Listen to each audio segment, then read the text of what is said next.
Goodbye, Ambrosia.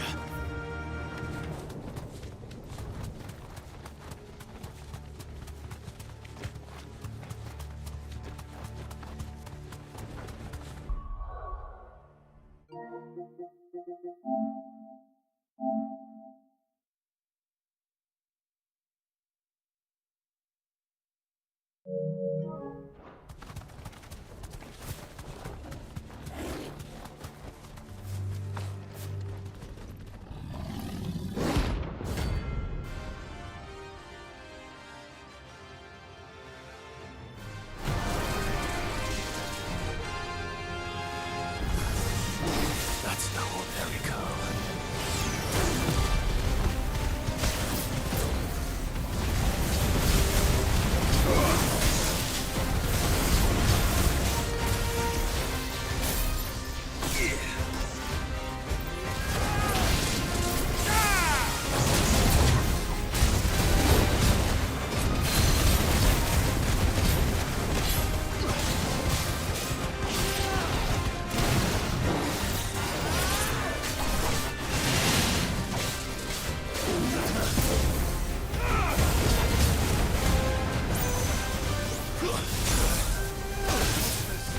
Well done, Tom.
Let's hope it was the last of its kind.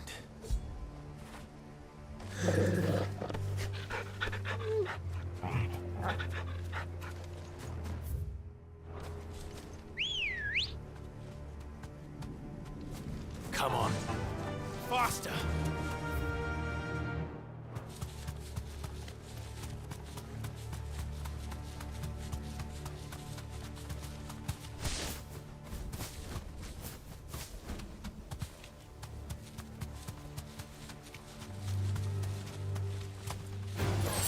This won't be easy.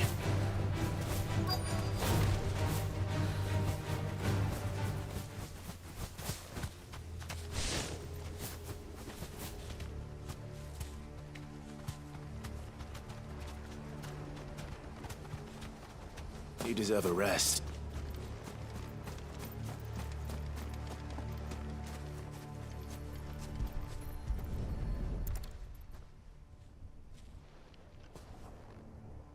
You'll be able to see all the way to Stone here.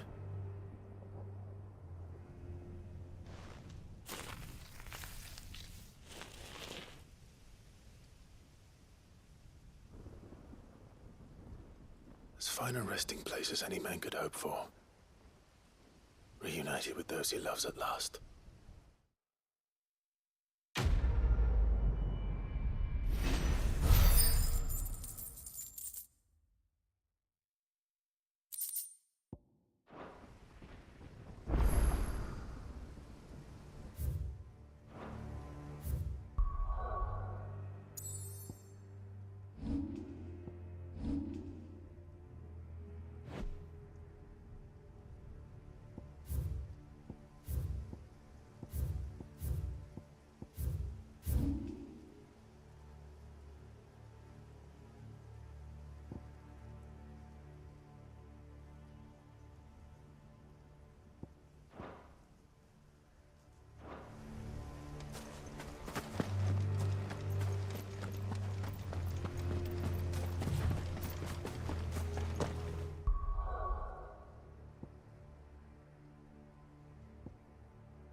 Aye, it's a dangerous world out there.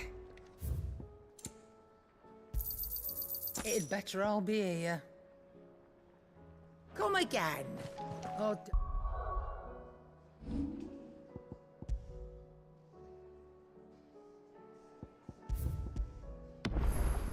don't.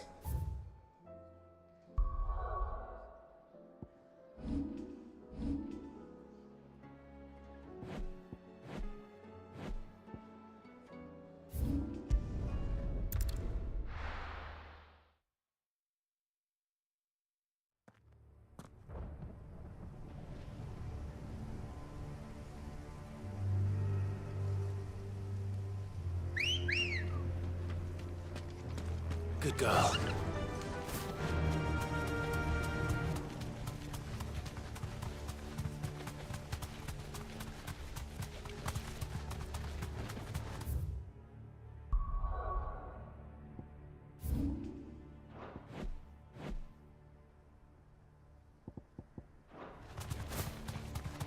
Have care.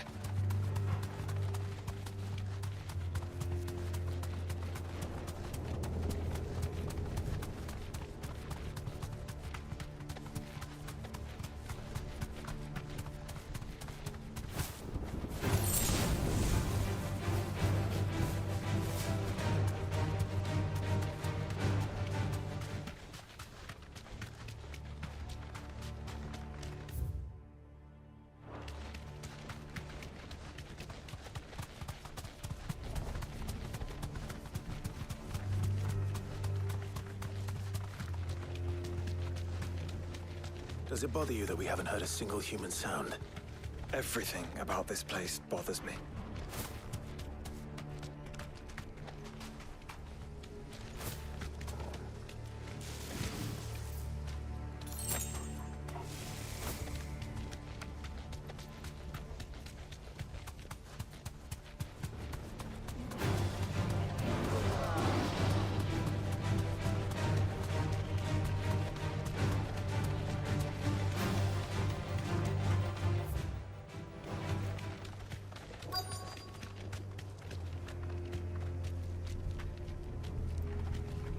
Be safe.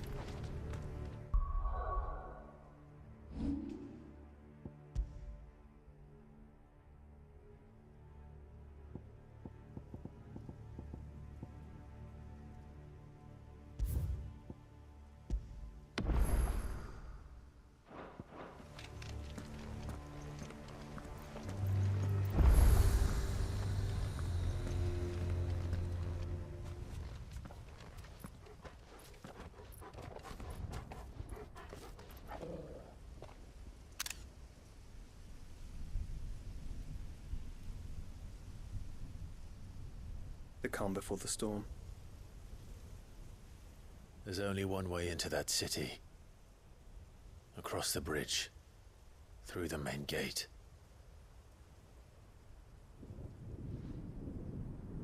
Right into the midst of whatever is left of the late King's army. Are you ready for this?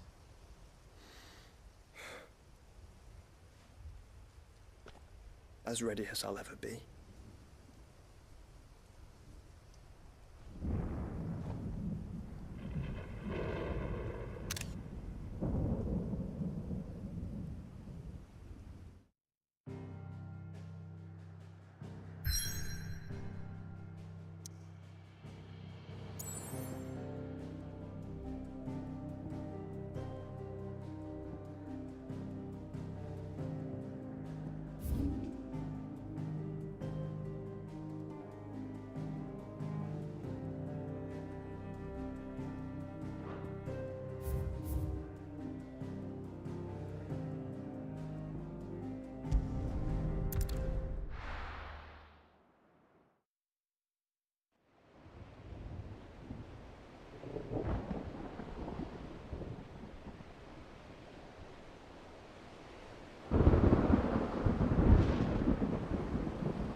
What the hell happened here?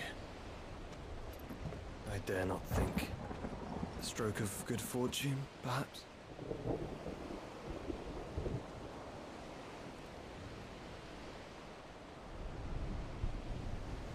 I hope you're right. So do I.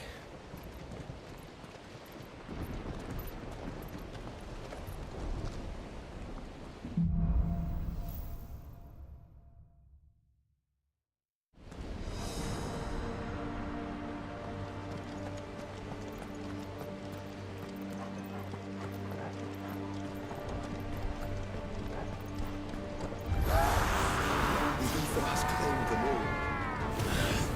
Let's see that we're not next.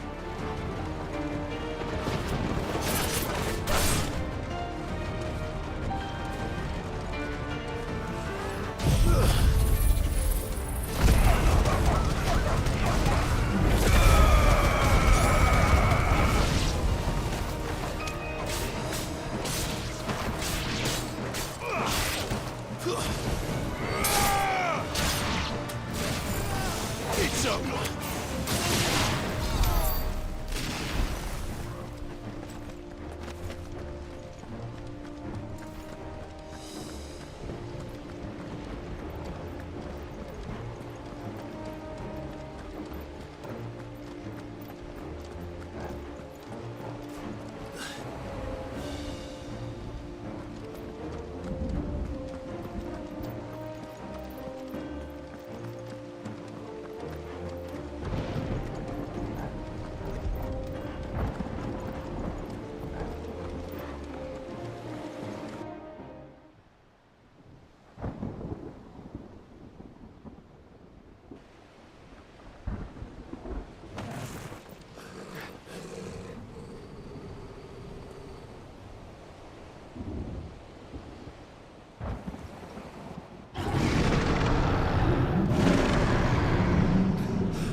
That's a behemoth. Who'd be mad enough to tame such a beast?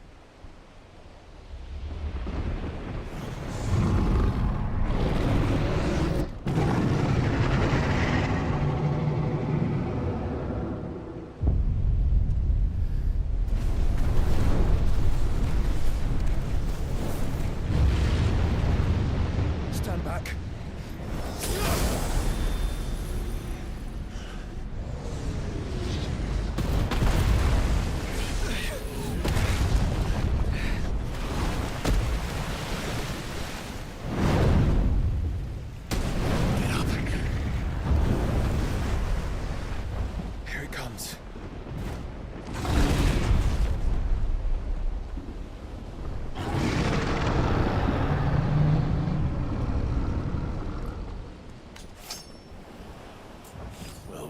waiting for?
Trust me, I'm your shield, remember? I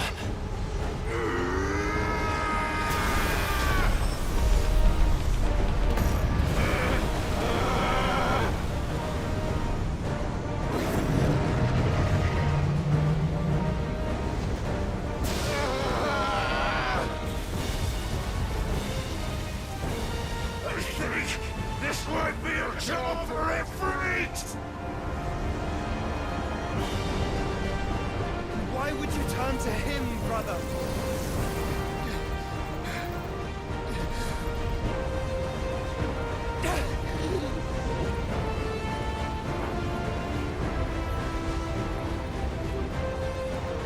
When we fight together.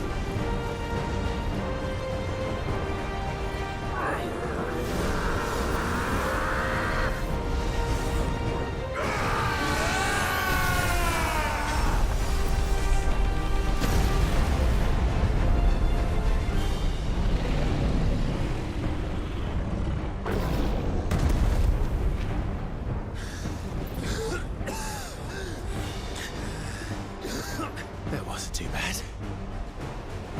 That was just the beginning.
Quickly, before we're cut off for good.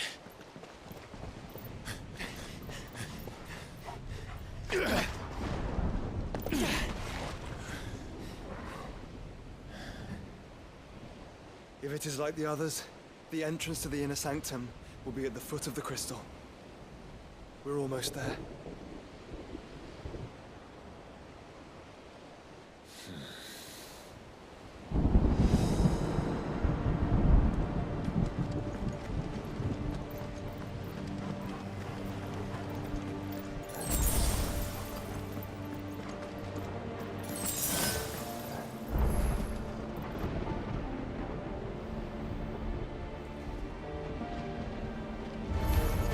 Enough of you, are there?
Once we step onto that bridge, we'll be easy targets. Then we better move quickly.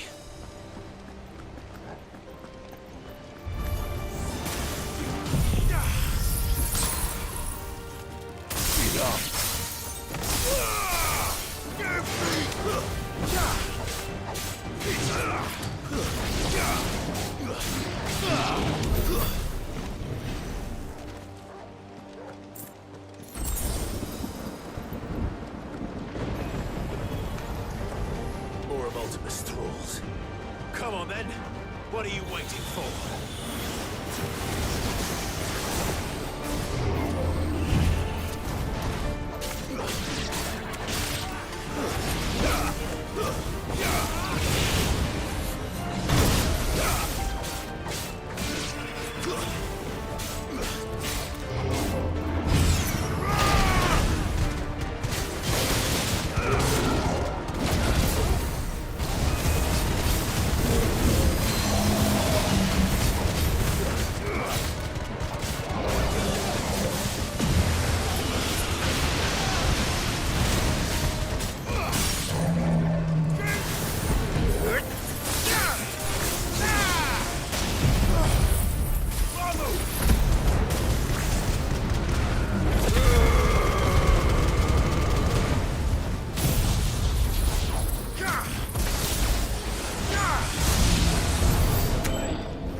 Castle, then.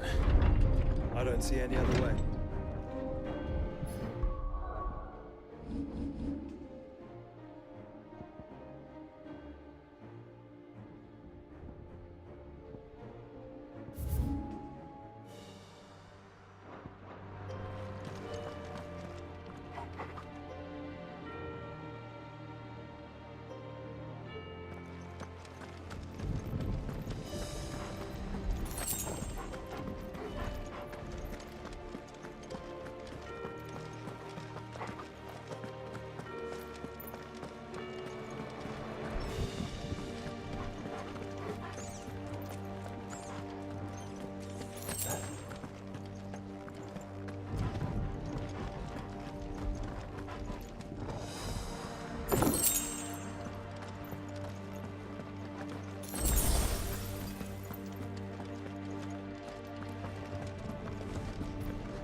no bounds. We cannot allow it to spread any further.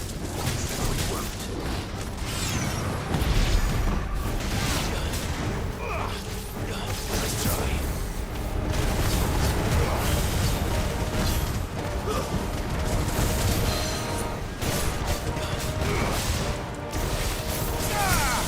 Fire and blood!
useful to you?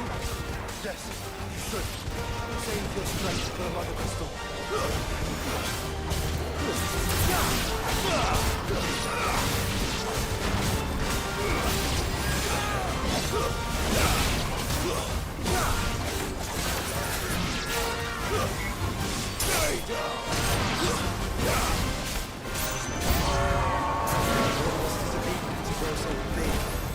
You don't want to know.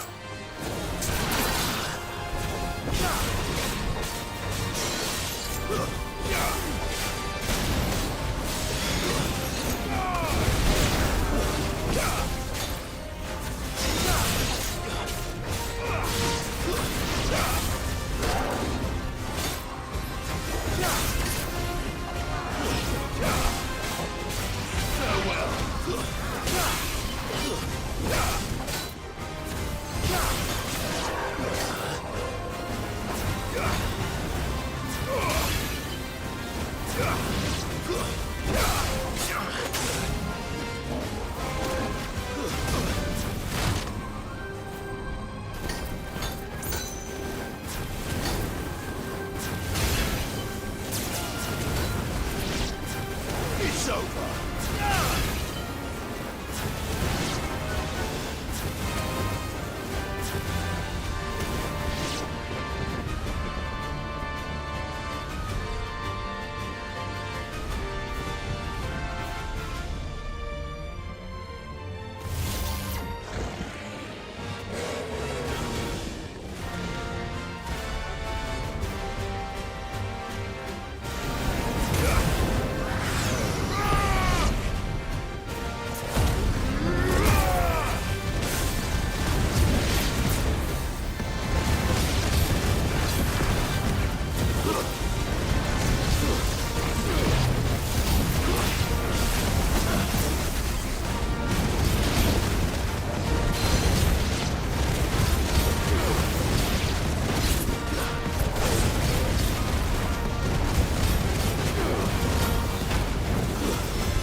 There's no end to them.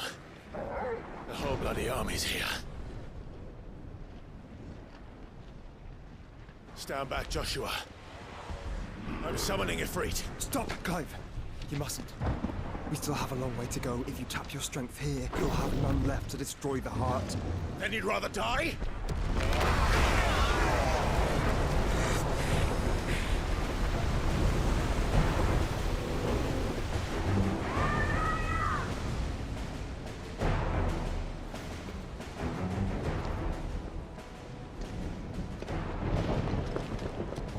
Jill!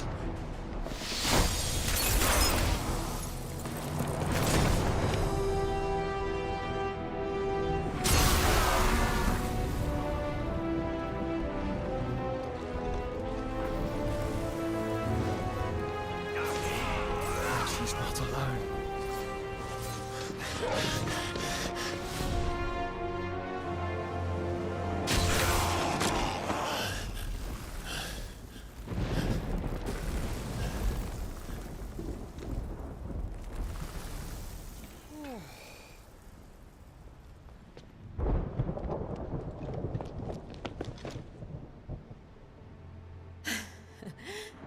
Surprised to see us. How did you? Gav. He told us exactly where you'd be.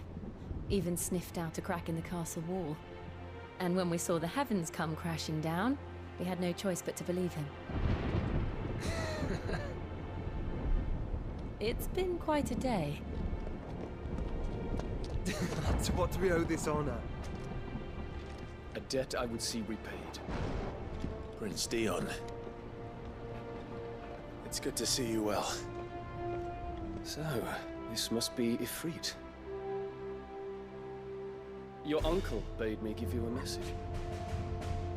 Listen to your heart, and guide your steel true. Your father would expect no less. That is all. Thank you. For everything, Your Highness.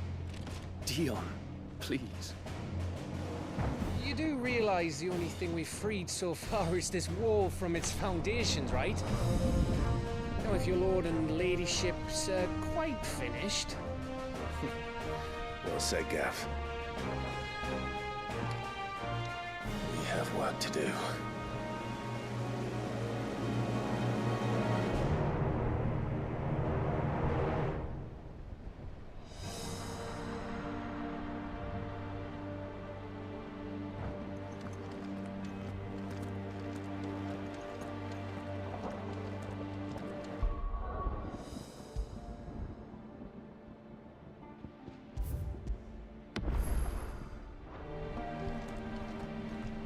But don't suppose there's out I can say to make you change your mind. So I'll just tell you to stay safe. Nan won't take kindly to losing her best customer, especially after letting us carry all this stuff all the way to Ash. And we wouldn't want to anger old Nan. You mean, you'll buy some off us? Welcome to the Big Hammer.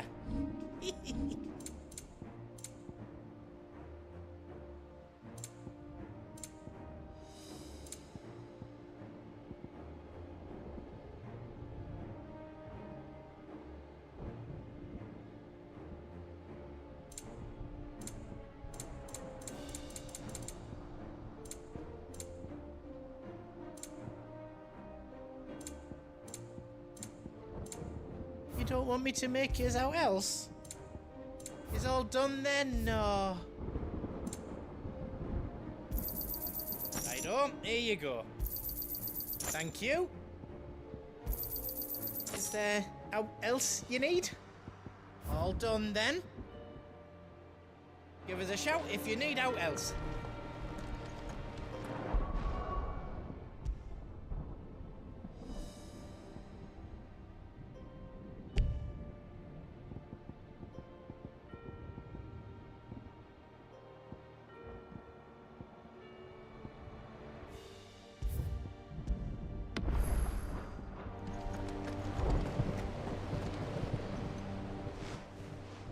There is still much I would learn of your tale, once this day is done.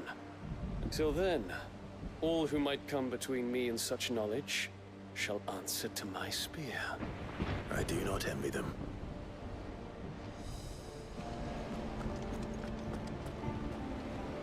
If Sid were here today, I reckon he'd be proud of you, Clive. He'd be proud of us all.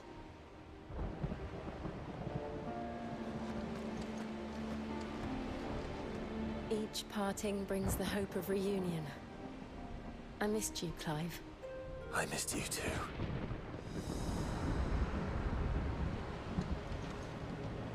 I couldn't have made it this far without you, Torgal.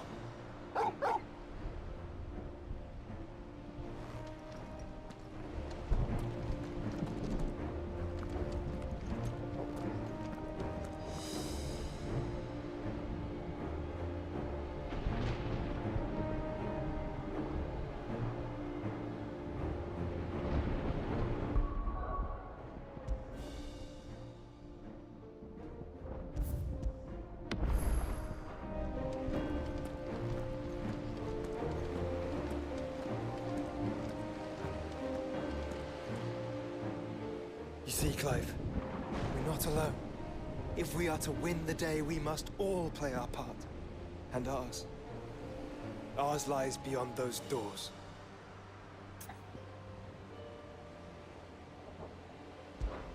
We fought long and hard for this moment. Sid's dream, our dream, is within our grasp. We need only endure this final trial, and we shall. Together.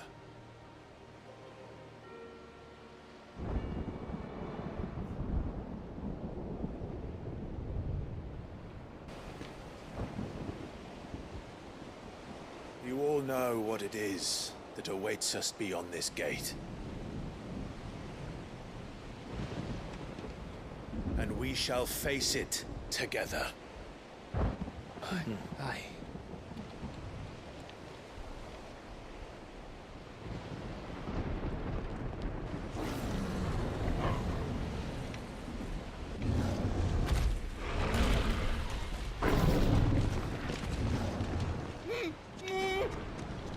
It seems our hosts would rather we remain.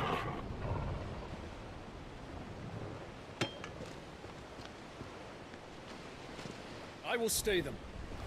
We will stay them. Go! Just don't keep us waiting. Thank you.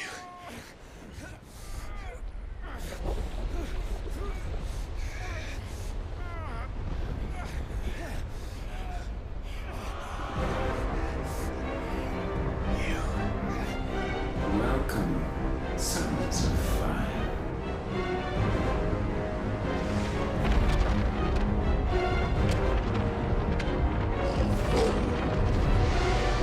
No! No!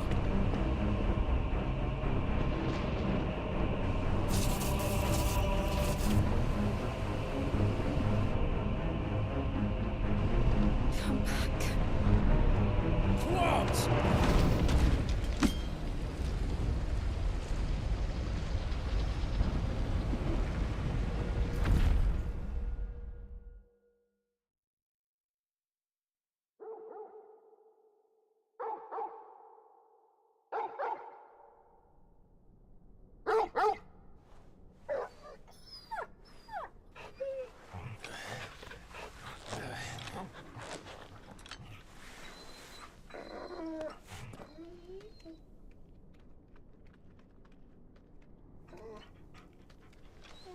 Joshua!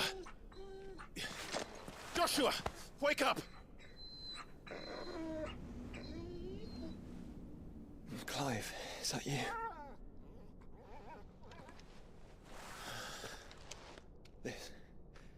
This isn't stone here.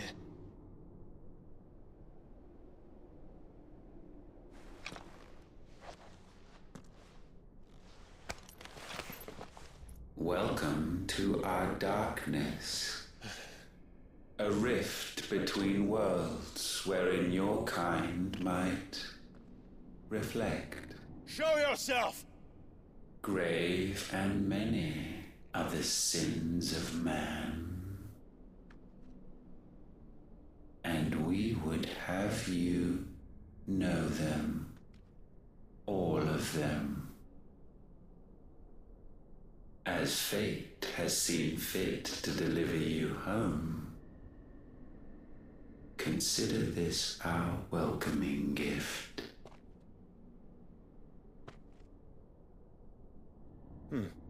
It would seem we are trapped. And the only way out is through Ultima. We find him, and we leave.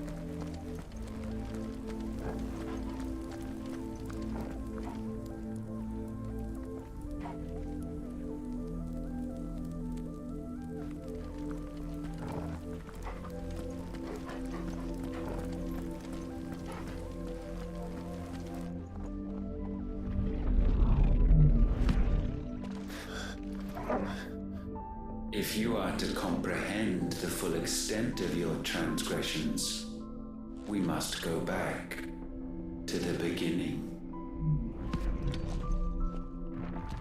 When the world was still young, we visited upon it a miracle, magic, and in its light did all life flourish.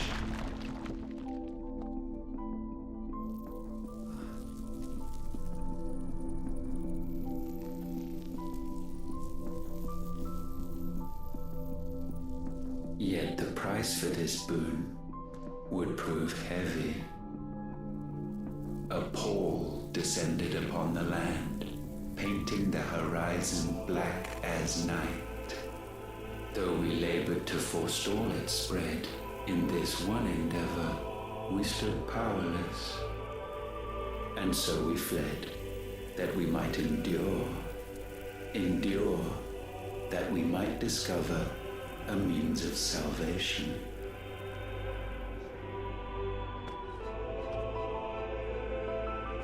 But if it was magic that caused the blight, what of the mother crystals?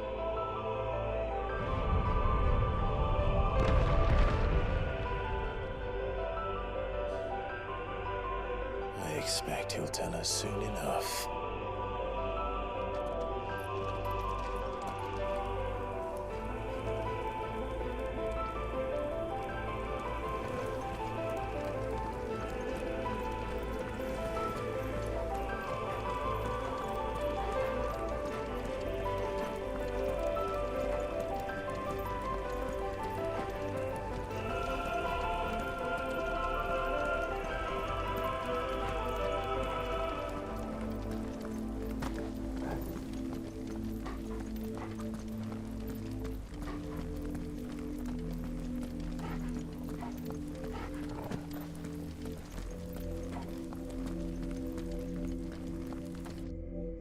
Salvation, alas, was not readily to be had.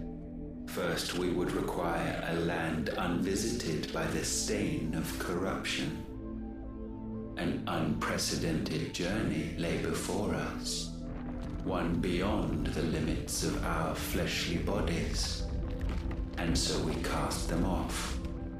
Thus, stripped to our very spirit, did we find our new paradise. A land as pure as driven snow, Valisthea. There would the true work begin, for the black crept yet behind us. And soon did we arrive at a solution, the illness having spread to every organ. There was but one escape from this fate, to start afresh. With a new world. The one for which Barnabas labored. A paradise free from the blight where his God awaits. And where, if we only forfeit our wills and abandon everything we hold dear, humanity can join him. So, Ultima would have us follow in the footsteps of the king. And follow we shall. For now.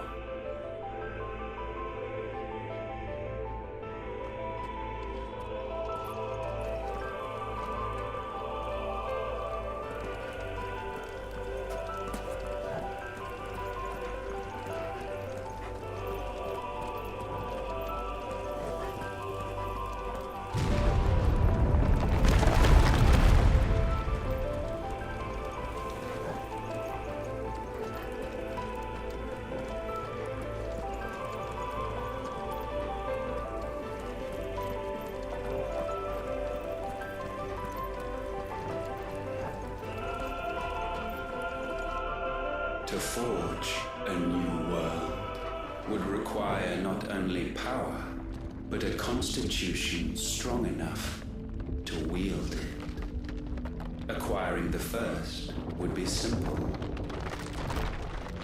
Untouched by the Blight, Valisthea was replete with ether, and we had only to place jewels in her crown to claim it. Acquiring the second, however, demanded creativity. And so I cast forth the seeds of humanity.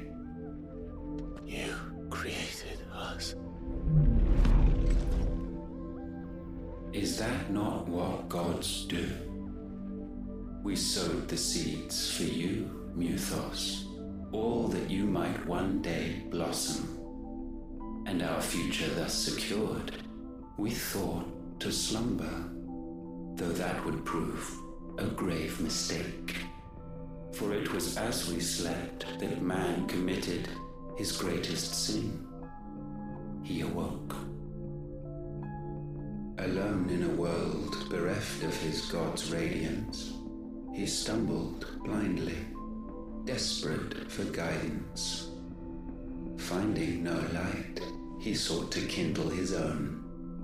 And from that single errant impulse was his will born.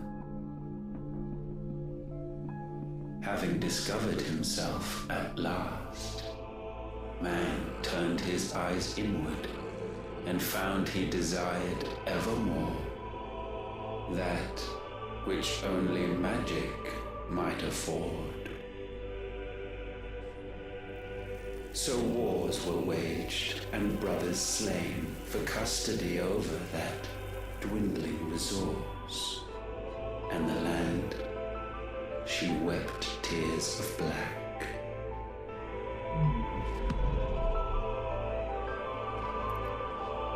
He would condemn us for this. Surely he cannot be so blind to his own hypocrisy. Not blind, just unwilling to admit the truth.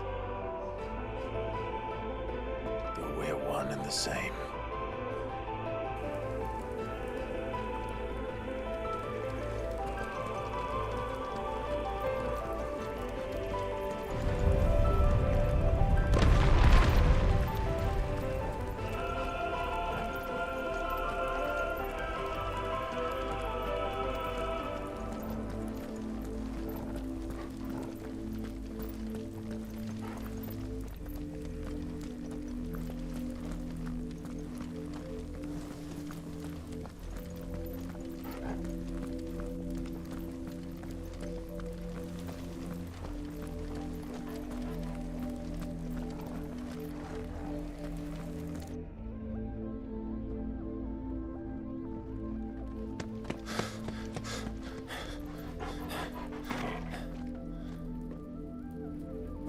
Is that? Ifrit, or what's left of him. Long have our ashes lain cold for want of a spark. Cast your eyes upon them and see what you must become.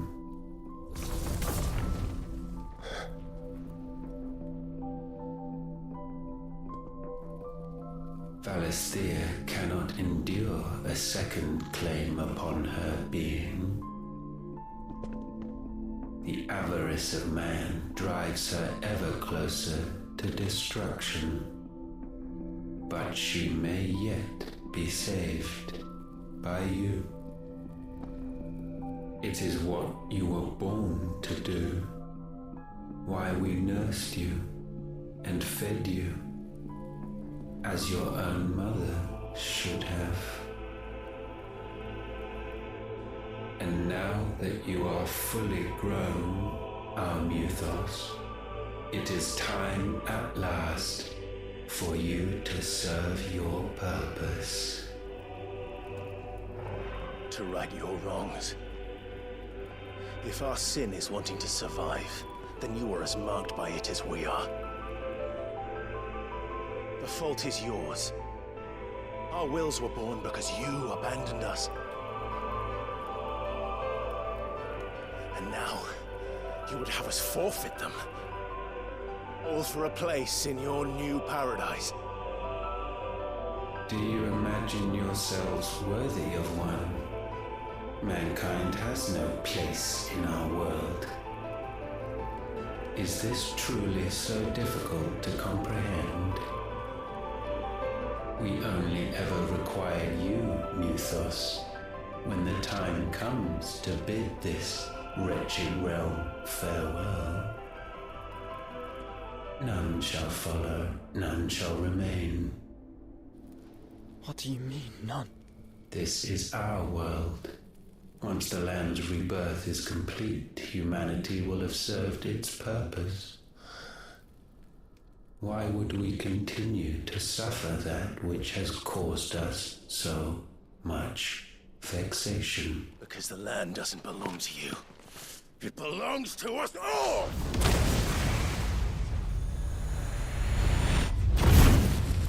What? That is where you are mistaken. You own nothing but your precious will.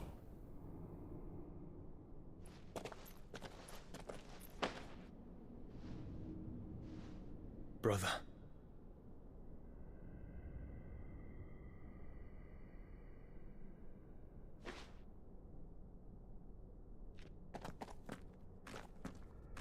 I can't do this alone. And you don't have to. I grow weary of your dissent. Now you must learn that this master will not tolerate disobedience.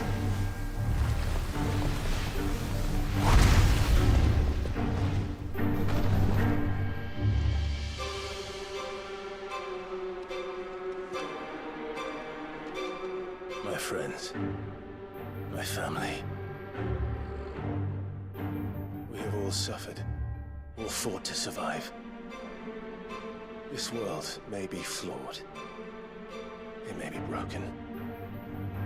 But it's all we have. And if we can't share it, I see only one other choice. You have to go. You may have created us, Ultima. But it's time we lived on our own terms. This isn't your world anymore.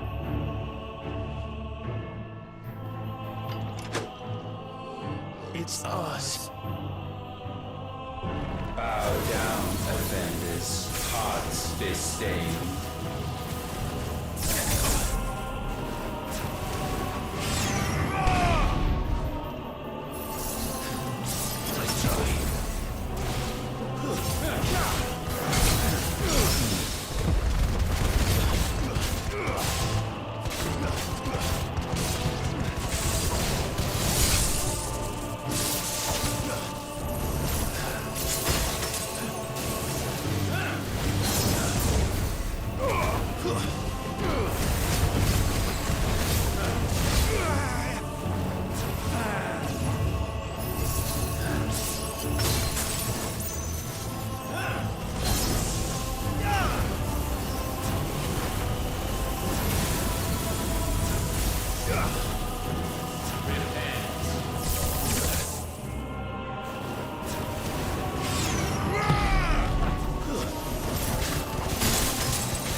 Such foul attaint may not be sublimed through game standing.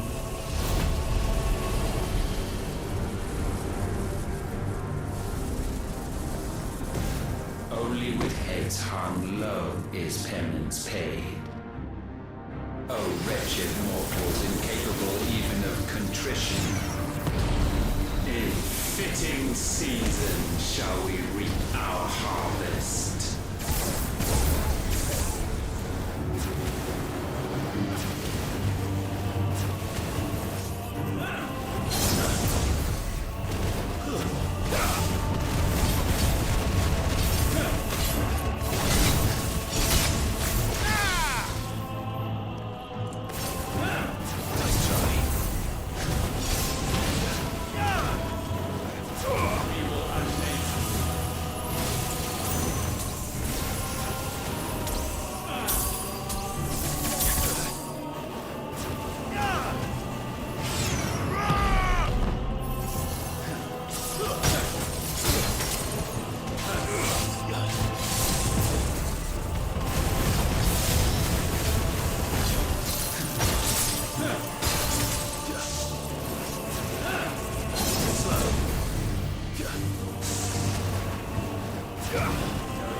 gifted this chance.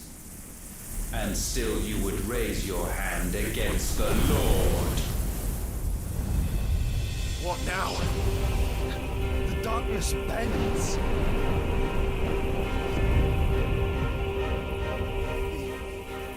He means to end us. It wouldn't be the first time. But let's make it his last. Your fate is inexorable. Surrender the vessel unto the darkness. Surrender it unto us.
Countless generations have we awaited this moment.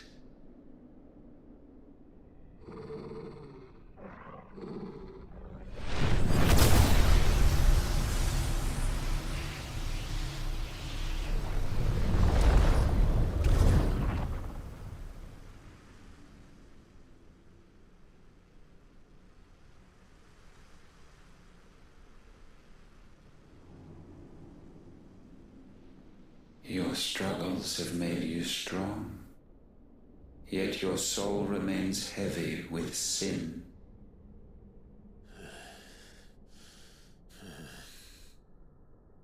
Absolution is nigh. Repent and all shall be forgiven.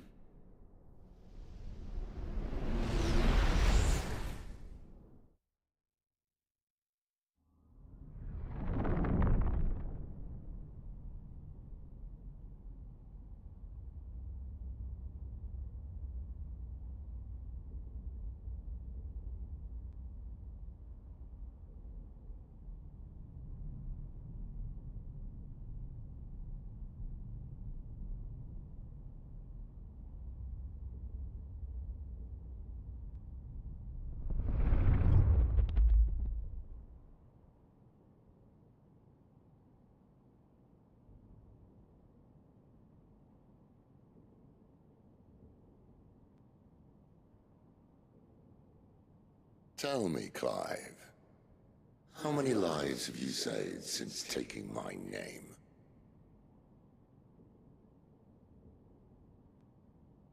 Fewer than we have ruined. Wherever we go, we leave a sea of tears in our wake. These are the wages of your will, son. What good are our choices when all they ever bring, all they will ever bring, is death? There's no atoning, Clive. No matter how hard you try. So why not leave it all behind? Leave it all behind.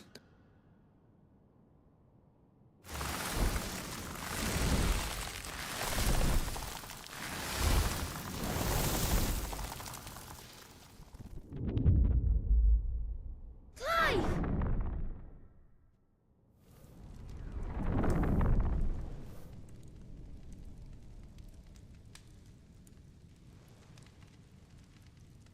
Please, won't somebody save me? Won't anybody love me? I yearn, yet still she is not mine. Have I not given enough?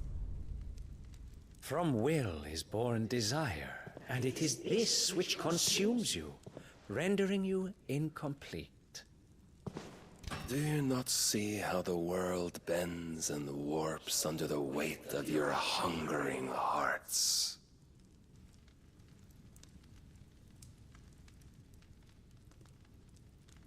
What if it could all just go away?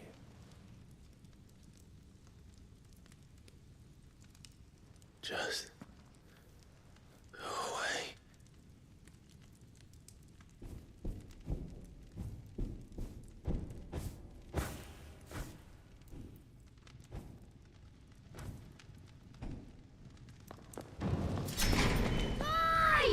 Clive!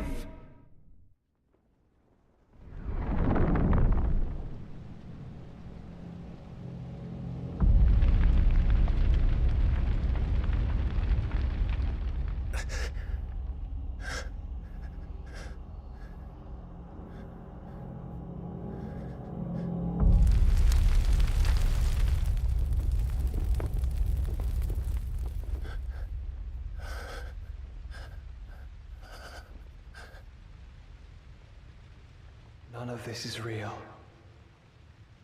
Wake up. It's time to go home, Clive.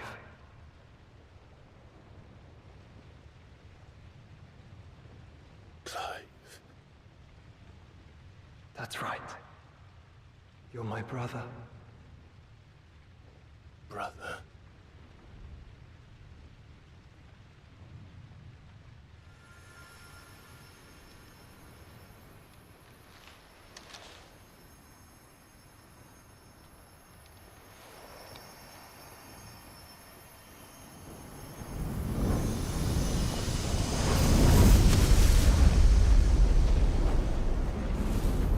Come. Remember who you are. Clive.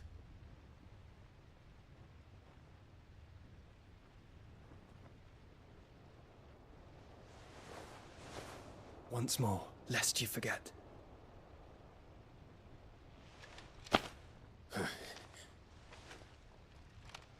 My name is Clive. Clive Rossfield. Look, Ultima.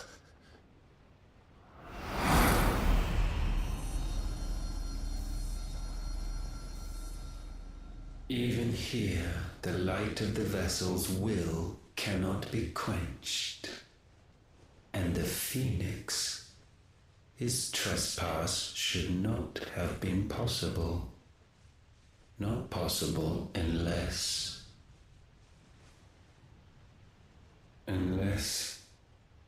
he has been with Muthos all along.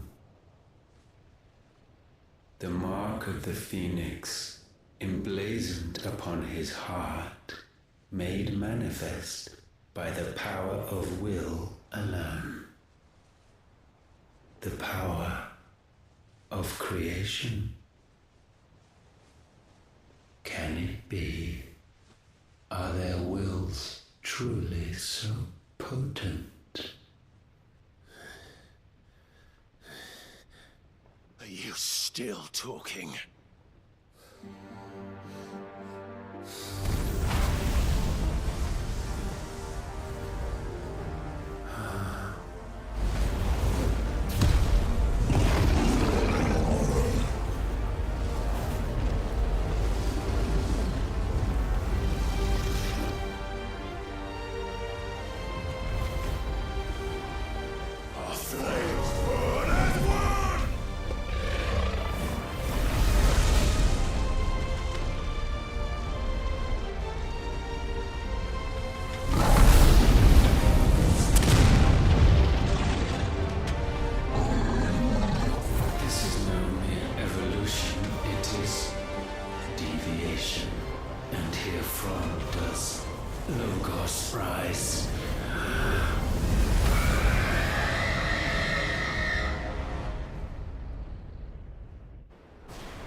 Damn it, Clive. Wake up.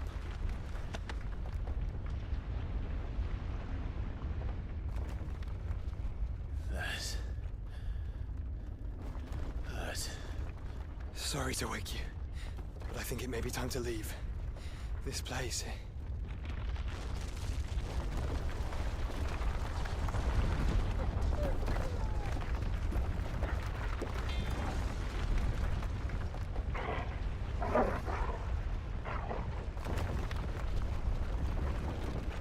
Once again does my creation stray from the path laid before it. Steeped in conceit, you fancy yourself a god. You embrace Logos. But we will put an end to this hubris. What are you talking about? In the halls of origin does our true power quicken. And there shall you be made complete. Soon, Muthos, soon you will discover how little you know of suffering.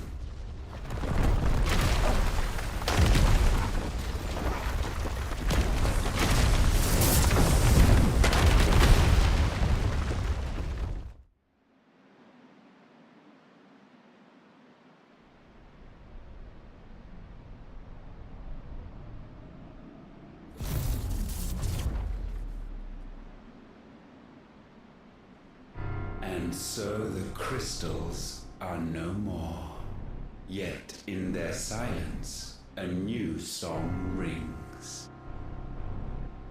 Its chorus building, a crescendo as it enters its final movement, stirring those long aslumber to waking. And back to their origin.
Bloody crystal's cracked.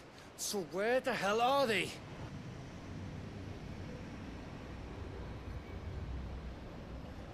Oh, fuck me.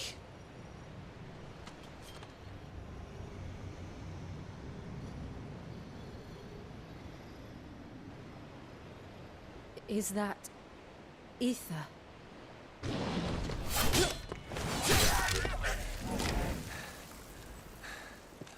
What in good Grieger's name is going on? This is wrong.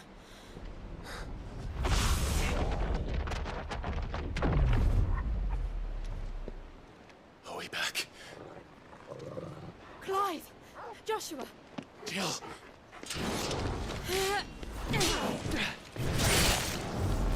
Is everyone all right?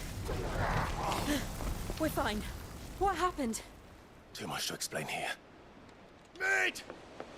We're leaving! Now!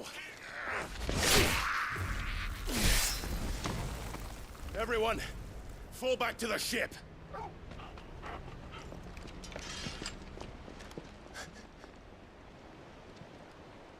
I will be with you anon. Thank you.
I need to tell everyone what happened at Drake's Spine. And I'm going to need Otto's help.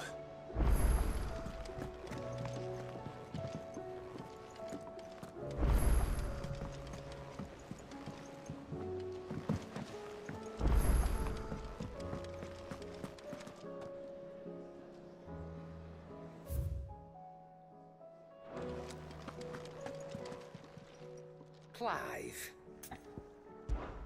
Coin purse weighing you down?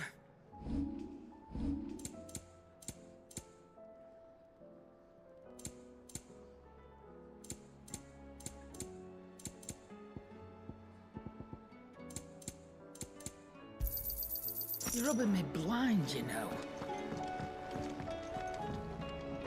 Trouble with your gear, or... So, will it be?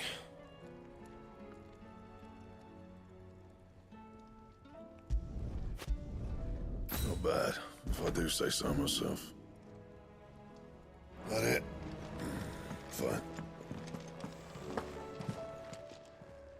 Still alive, are you? Coin purse weighing you down? It'd better all be here. So what do I owe the honor? A Sancfordian, do you? Yeah, that should do you.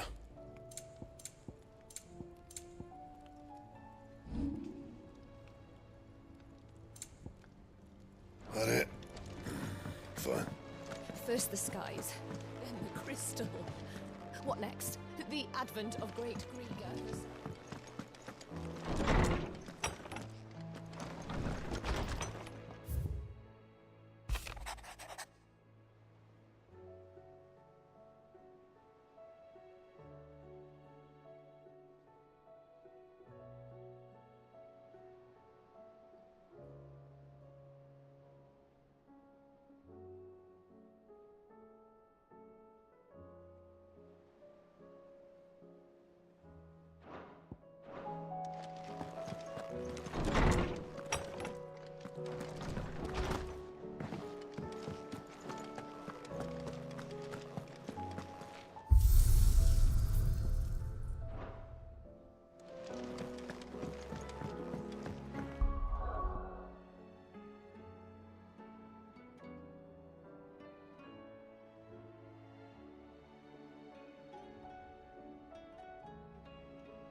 There's something about it.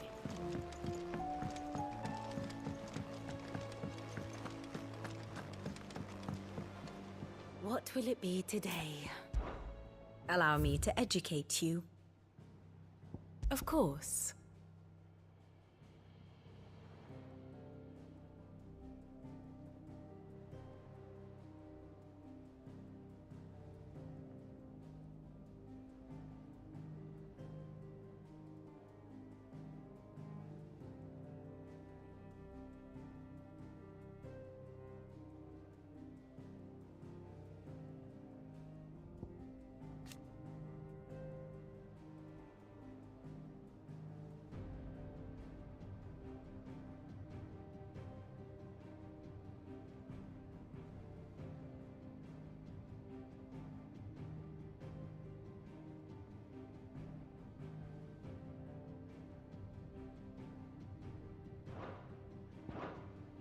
Study it well, Clive.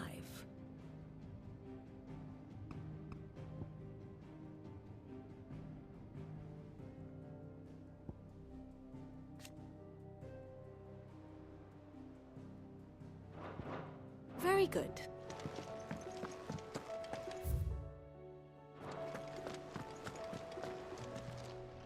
Welcome to the Patron's Whisper. Come to claim your just desserts? Come again. I may have more for you.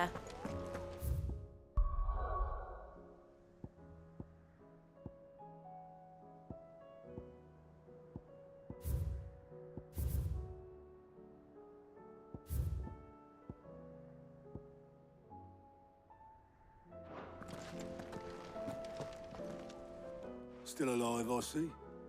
Something tells me that eyesore on the horizon is your doing. How'd you manage that? It's a long story. One that I'd rather only tell once. Right. All hands on deck, then.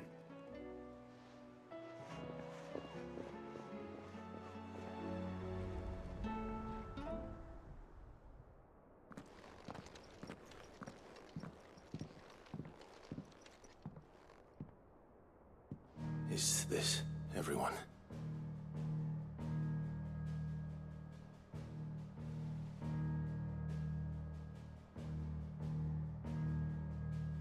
As I'm sure you've all guessed, the crystal which now commands the eastern skies was summoned by Ultima. He called it Origin. Though the significance of that name is as yet unclear. What does it matter what it's called? Its emergence tore Twinside asunder and wiped my homeland from the map.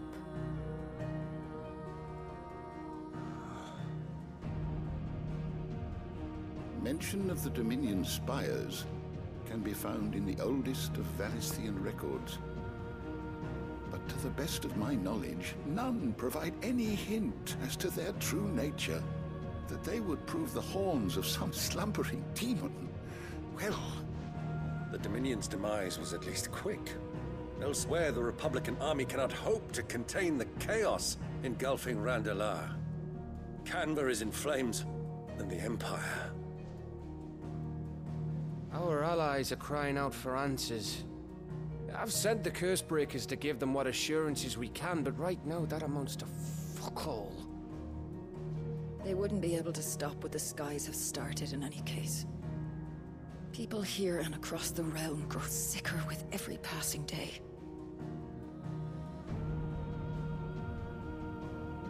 Could it be that this new Mother Crystal is like the others? That it draws upon the land's ether? It certainly looked that way from stone here. If that were true, it would explain the hastening spread of the Blight since the crystal's appearance. Would it not? And as the land's ether slowly rises to the surface, it pools, corrupting all who cannot channel its energies. Archay above, ether floods below, and in the middle, here we languish, hopelessly entrapped.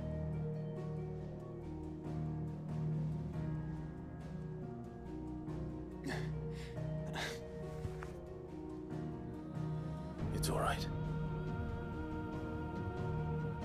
When we faced him at Stone here, Ultima told us his true power quickens in the halls of Origin.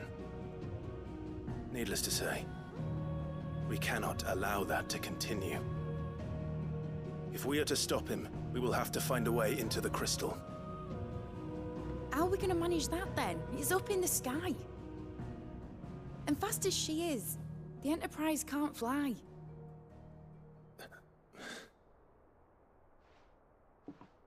It's a lot to take in, and I reckon we'd all benefit from some time to clear our heads. The answer will come to us. Don't you worry. Ain't that right, Clive? Right. That's right. Well, go on then. Bugger off.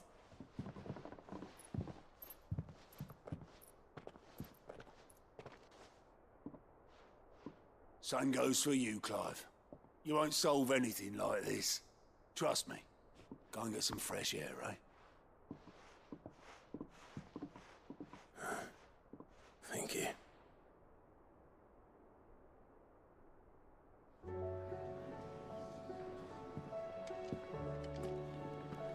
Joshua seemed upset.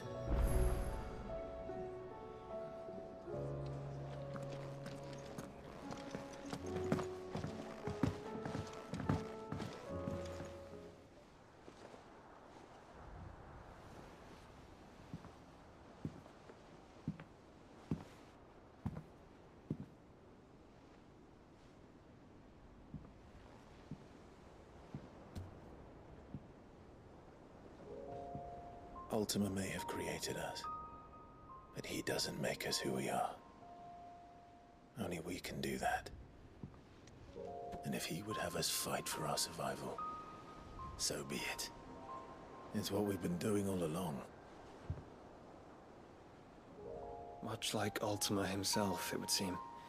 His new world being naught but a means to survive.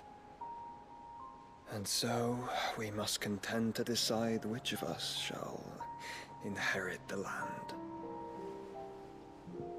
Should Ultima prevail, it will mean death for us all. Of that, we can be certain. But even should he fail, what world awaits us? A withered, godless place where our newfound freedom will most like prove a chain in itself. Well, that may be. But a chain can always be broken. As long as one has the will to break it. It won't be easy. It may take generations. Centuries of suffering. And that is if everyone plays their part.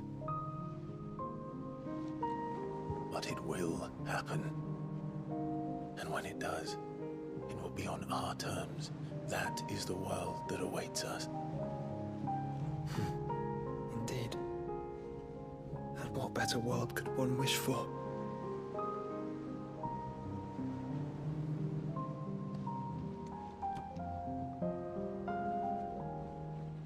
But first, we have to reach that crystal. Then it's a good thing I have wings. You can barely stand, let alone fly. And only the Founder knows what horrors await in those skies. Are you certain about this? Am I certain? I am the Phoenix. I will do what I must. This is our fight. Remember.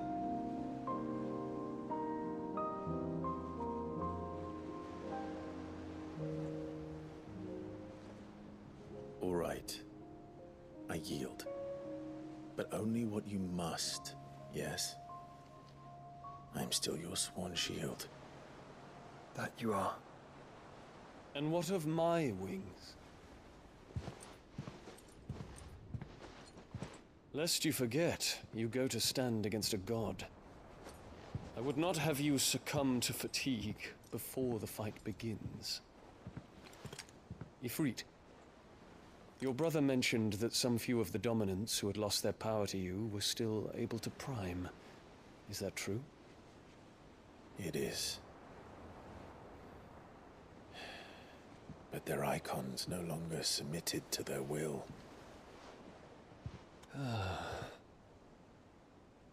Then mine will have to be stronger. That you both might save your strength for the battle to come.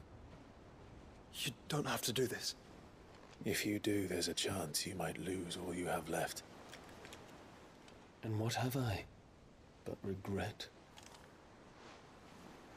My life ended in the Dominion. I fear death no more. Besides, I would have words with Ultima. He has much to answer for.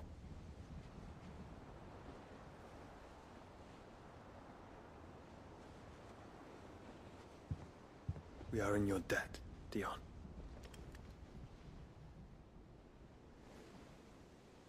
We can speak of debts when this is over.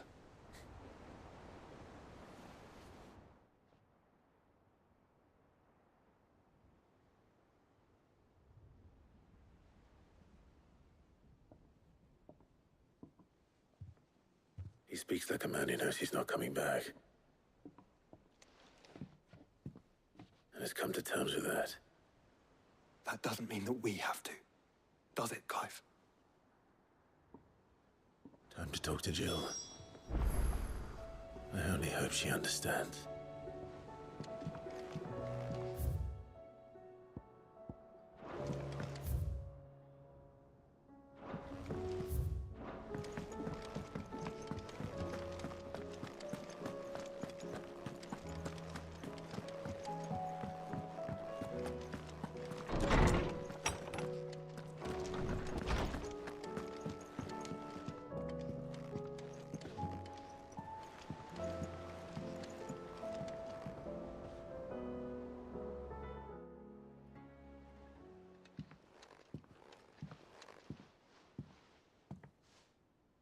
come to wish on a star.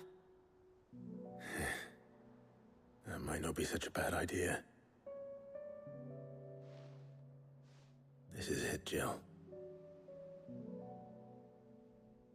You know what I have to do. Why I have to do it.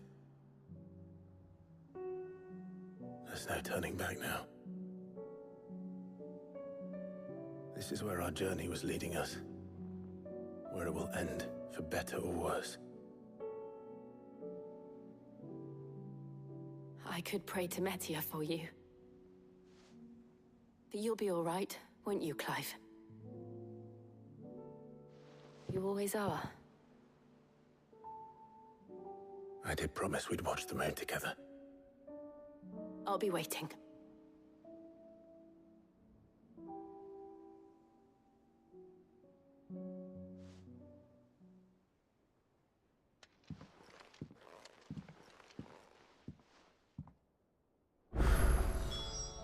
It's almost time. Better make sure I haven't forgotten anything.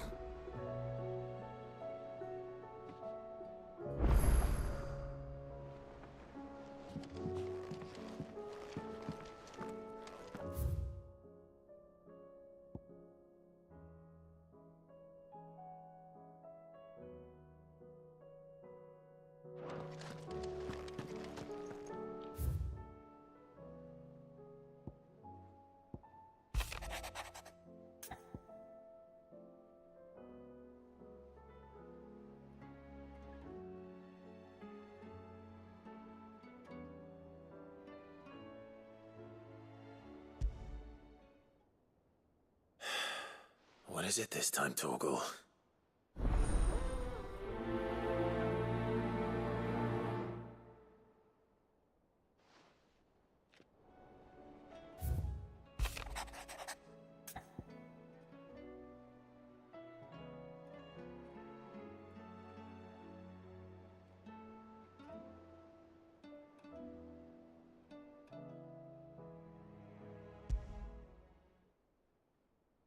Something tells me this is no mere adventure story.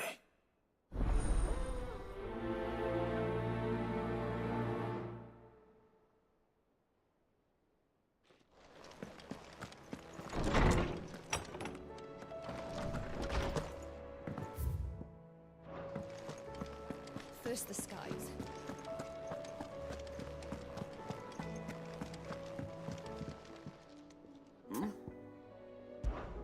Clive, my boy! Rutherford informs me that we owe you our thanks. Hadn't intended for you to get involved, but such are the times we live in, huh? I would have done the same for anyone else. You're far too modest, Clive. You'd make a terrible nobleman. But tell me, is the realm truly in as dire a state as Rutherford suggests? From what little I saw, you were right to be worried. I suppose I should have expected the worst. But I was rather hoping the great and good of the realm might have things a little more under control. Alas, it seems that firm leadership is in short supply these days, and without it, the people are bound to lose their way.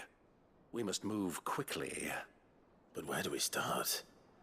True, the challenges that face us are many.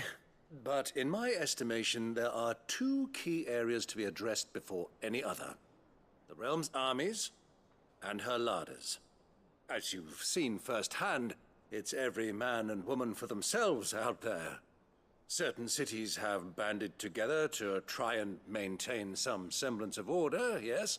But such cases are few and far between. And yet, the only remedy for the chaos that faces us is unity. A unity that transcends even the borders laid down by our ancestors.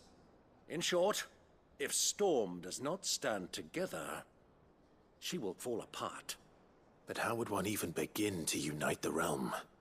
The armies, my boy. As I told you already, we begin by restoring order among the ranks of those sworn to maintain it. Sadly, I doubt I could convince even the lowliest gaggle of privates to dig a latrine together. But I do know someone the High Commanders have been known to listen to on occasion. Field Marshal Eugen Havel. I thought he was retired. He was, until an Akashic army tore through Randalar and killed most of the rank and file. There is no man alive more capable. Literally. And as luck would have it, I've already spoken with him on the matter. Of course you have. And he's agreed to help. On one condition. That he first speaks with you personally. Havel has always been a man of frustratingly rigid principle, and he has certain qualms about clasping arms with, well, with an outlaw. I extolled your many virtues as best I could, of course, but the old goat was adamant that he be allowed to appraise you in person. You don't mind, do you, my boy? Of course not. As long as chaos reigns, we will never build a better world. I'll do whatever it takes. And if the Field Marshal wishes to speak with me in person, then so be it. That's the spirit. I'll leave for Randalar at once. Would you send a Stolas?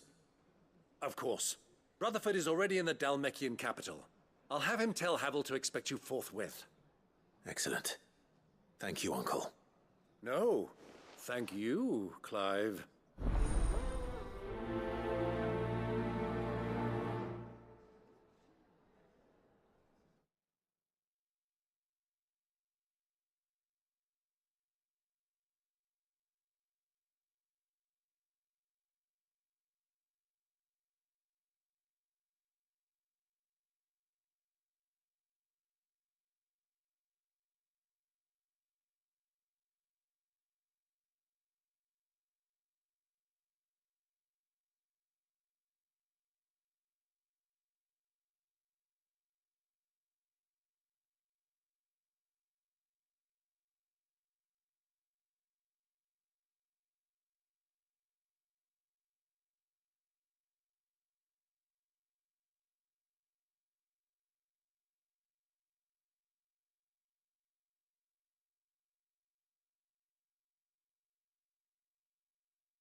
Joshua, what's wrong?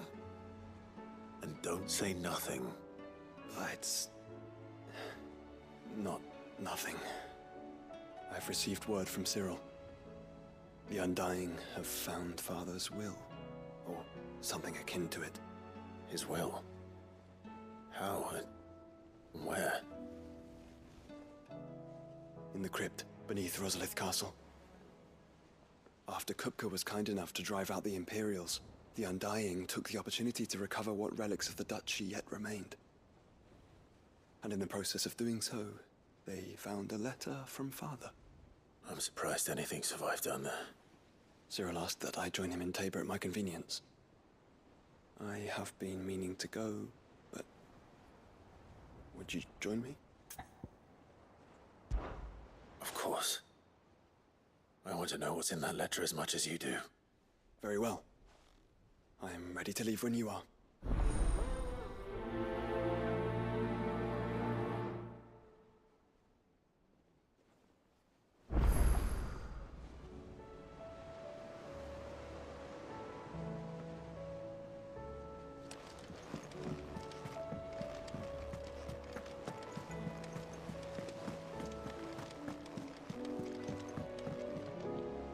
Sid, I was wondering if you could help me.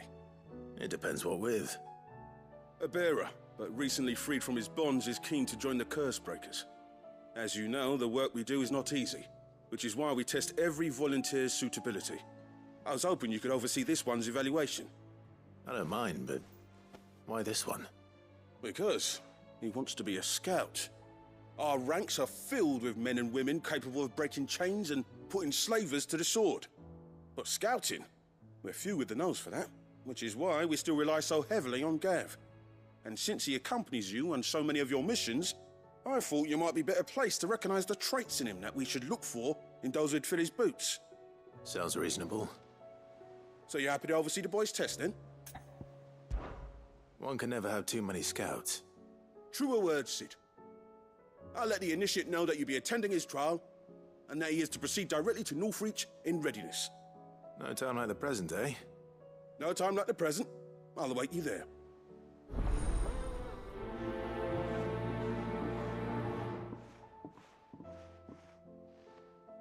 Northreach. I don't suppose they could have chosen somewhere closer.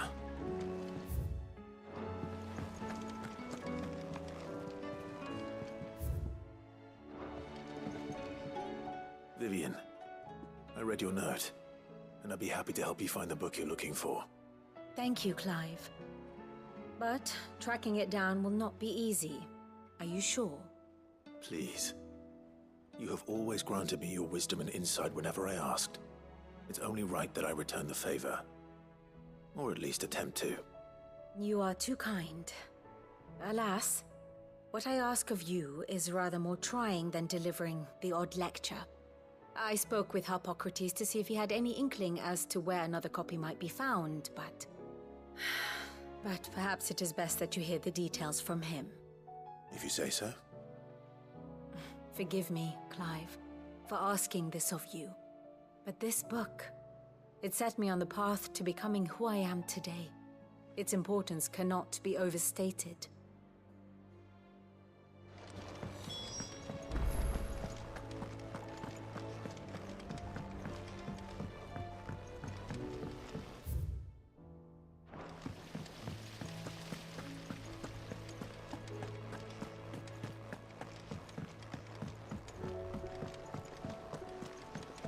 What do you think happened?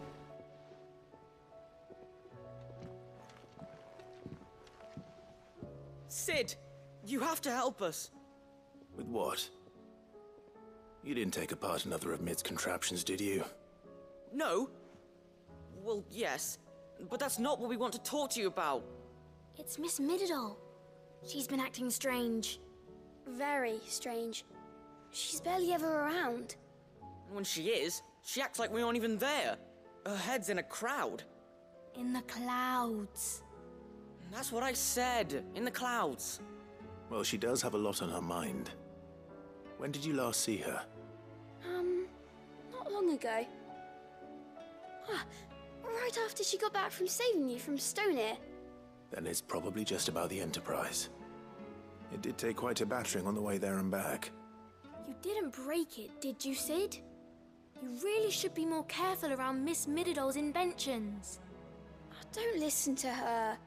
Even if you did break the Enterprise, you could put it back together, couldn't you? But who's gonna put Miss Mididol back together? She seems really sad. Why don't I go and see if I can cheer her up? You do that? For us? She's in her dungeon. Don't scare him. It's not a real dungeon. Thanks for the warning.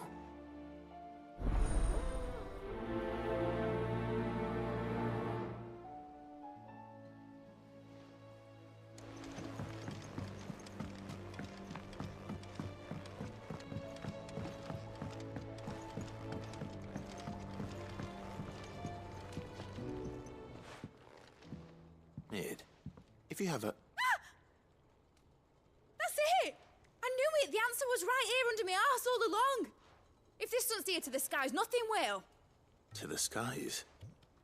You aren't trying to give the Enterprise wings, are you? What else would I be doing? The children seem to think you're avoiding them. They're worried about you. Is this really so important that you need to shut yourself away from everyone? The Enterprise is already the fastest ship in the realm, and that's with the sea beneath her. But what if she weren't bound to the waves? What if she weren't bound to anything at all? It's not fair. The gods get the skies all to themselves, so I'm gonna do something about it. The Fallen had their chance, but they relied too much on magic. And see where that got them? But not me. I've discovered how to do it without. Well, almost. First I need to make a prototype. And is that a one-woman job? Are you volunteering? I'll have you know the Enterprise is my baby. But if her godfather's offering to lend a hand, I'd be happy to take it.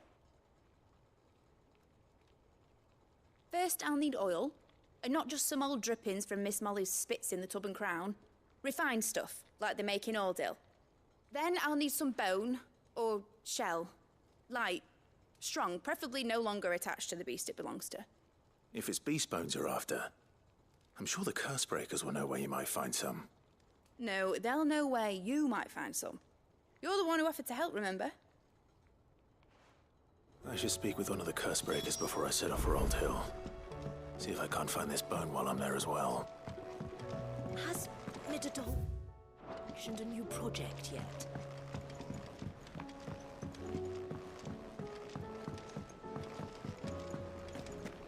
I will not let them be forgotten. Sid, may I have a moment? Of course. It is an honor to finally speak with you. My name is Herman. I've been with the Cursebreakers for some time now, and I wish to be deployed to Ash. Any assignment will do.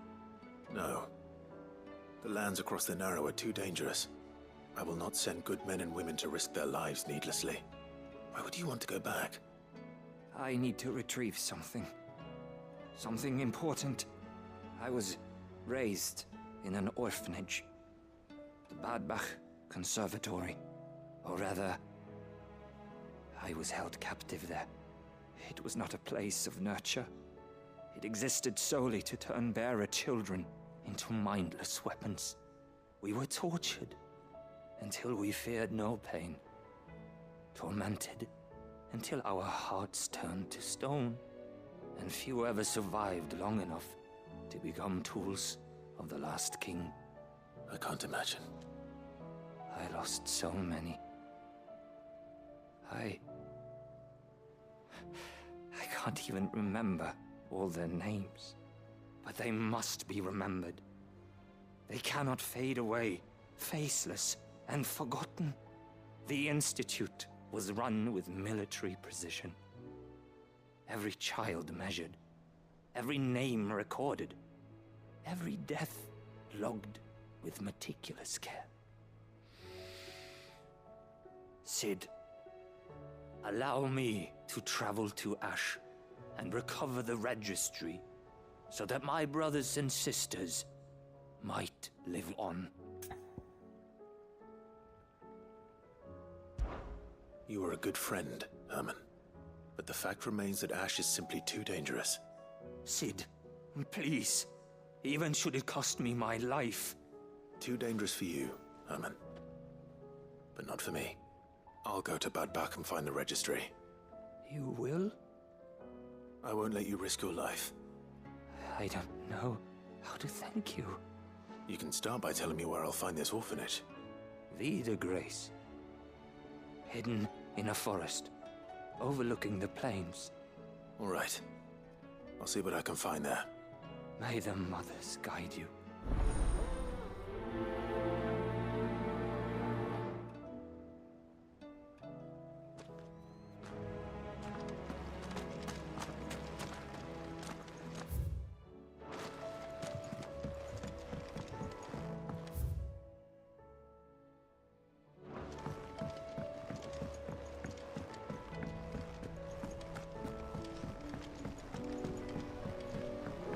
Miss Shirley says your books made quite an impression.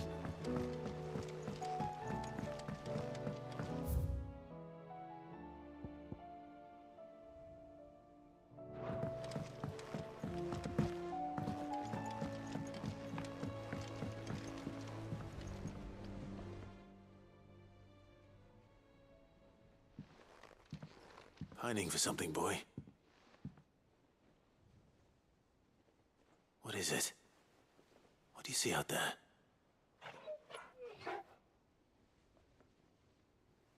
I never did ask where you got that anklet of yours. From Sid, that's why. On the day he brought him home. That long ago? And you're only thinking to ask this now? Sid saw that the pup had a habit of gnawing on his leg, since you ask. Clap that there iron on him to keep him from doing it. What was wrong, boy? I'll take like as not. Must have been hard on the poor whelp losing his loving masters at such a young age. Doubly hard in being a frost wolf, torn away from his icons and all. Sid would always tell him, you want that iron gone, you find what it is you're looking for. I reckon what he was looking for was you. I'm sorry, Torgal. Sorry for making you wait so long. Let's get that thing off you.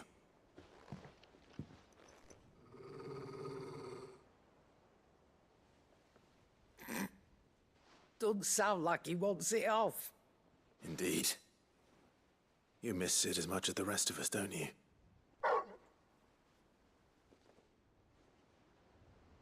You want me to go with you somewhere?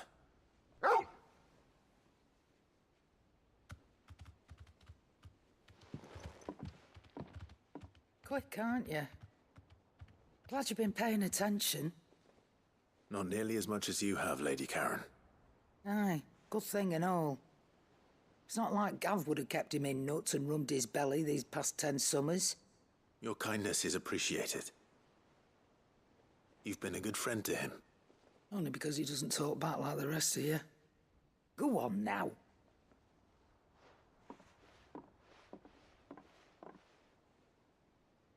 Where to then, Torgal?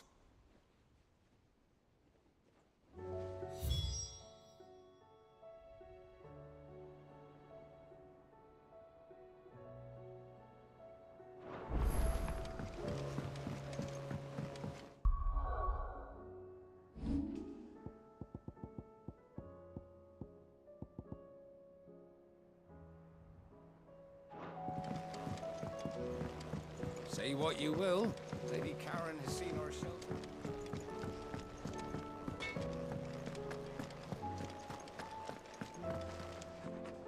All right, Torgal. Where are you taking me? I'm going to need a little bit more than that, boy. Do you have a better hint for me? Unless...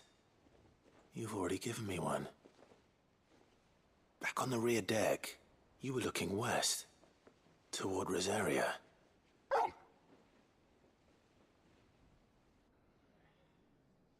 Why don't we try the rookery?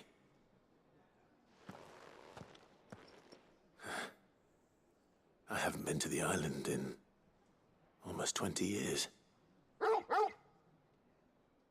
To Port Isolde, then. Fingers crossed the old mooring is still there.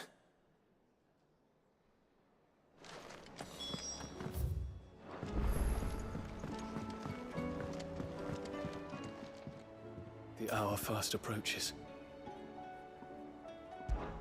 My decision is made.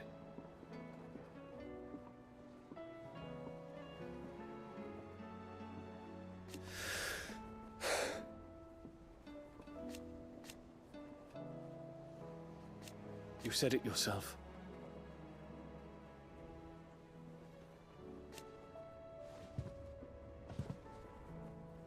He must be stopped.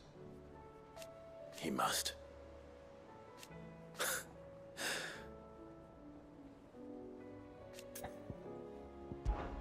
Make ready.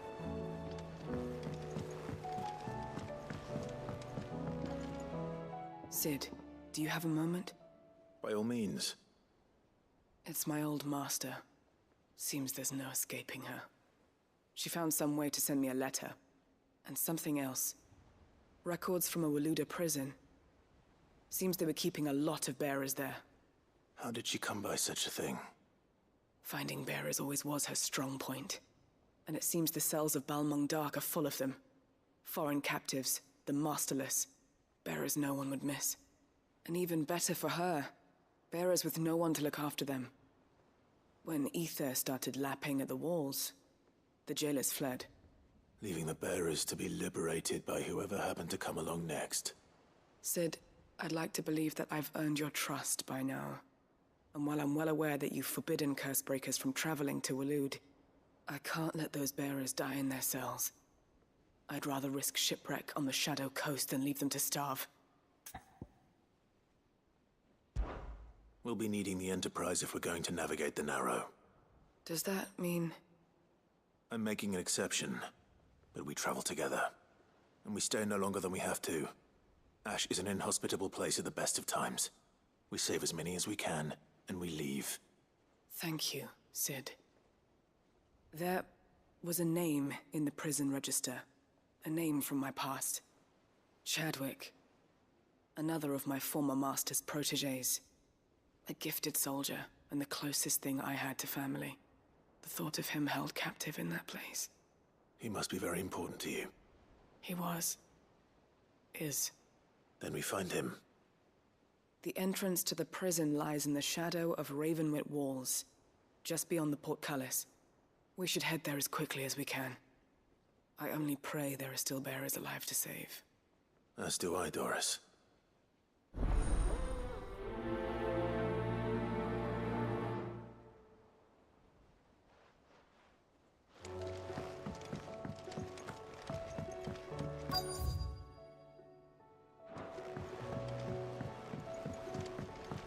Twinside's hundreds of leagues away. That'd mean the crystal is... massive. Aye. All right, Sid. Come to buy us around, have you? Only if you earn it. Mid needs a piece of light but durable bone for her next project. You've encountered your share of beasts on your travels across the realm. Any ideas? Most bones are the same. Whack 'em hard enough and they'll break. If it's durability you're looking for, shell will serve you better. You know what an adamantus is? I do. And I know to give them a wide berth. Will any old adamantus do? Well, with shells, the older the harder.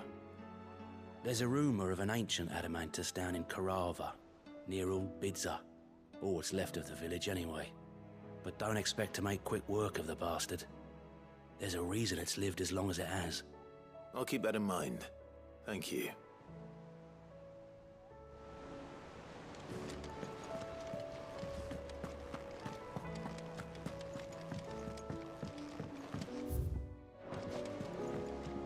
Back again? Allow me to educate you.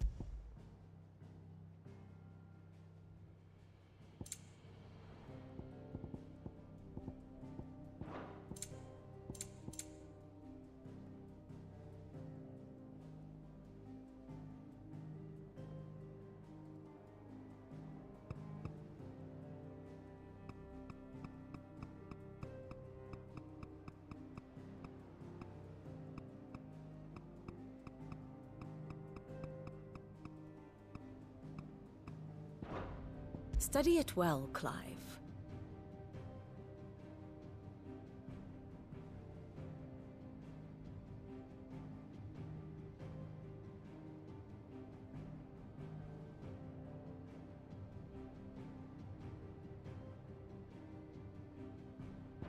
Very good.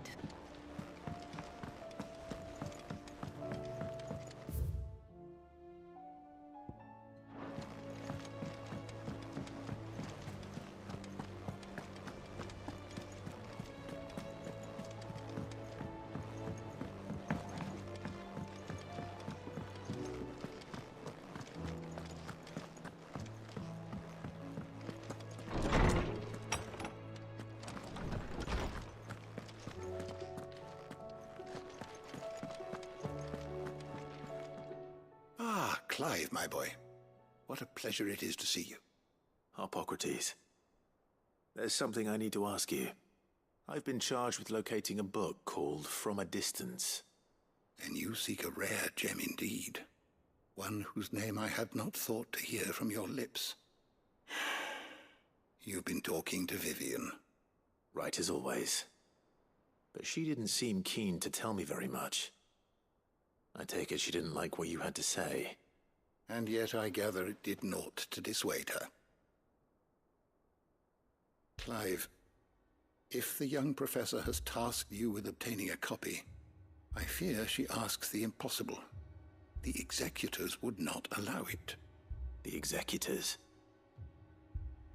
Coveters of Secrets, a clandestine organization committed to the collection and intenebration of forbidden texts and technologies.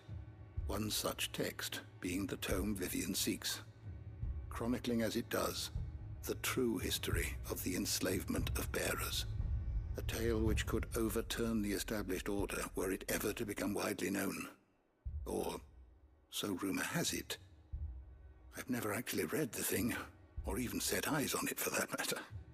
How is it that I haven't heard of this organization? Why, secrecy is the executor's watchword. They lurk in the shadows, emerging only to seize that which must be seized, be it books, inventions, or people, before disappearing again, leaving nary a trace. Which would explain why Vivian's copy was snatched from her grasp not long after she found it. By the hand of the executors, yes. But what drives them? Self-interest or ideology? Fine question. Sadly, all that is known of the executors can be recounted in a single breath. You may just as soon ask me of their origins, numbers, or the identities of their leaders. Any answer I give would be pure speculation. Then my hunt was doomed from the first. What was Vivian expecting? That I'd pluck it from thin air? Not from thin air, no. From ash. Rumors of the executors are rife among the scholars of Storm, but rather less so across the strait. I have a friend. Well, I had a friend in the village of Garnick, a collector of rare tomes, upon which subject we would oft correspond. Alas, I have heard naught from him since the skies fell dark. And no doubt he too has turned. But though he did not mention it by name, it is possible that a surviving copy of From a Distance yet rests upon one of his many shelves, quietly awaiting discovery. If you were, by some chance, able to save even a single book from the poor man's library, I know his soul would rest easier. Very well. When I next find myself in Waloed, I'll be sure to pay Garnick a visit.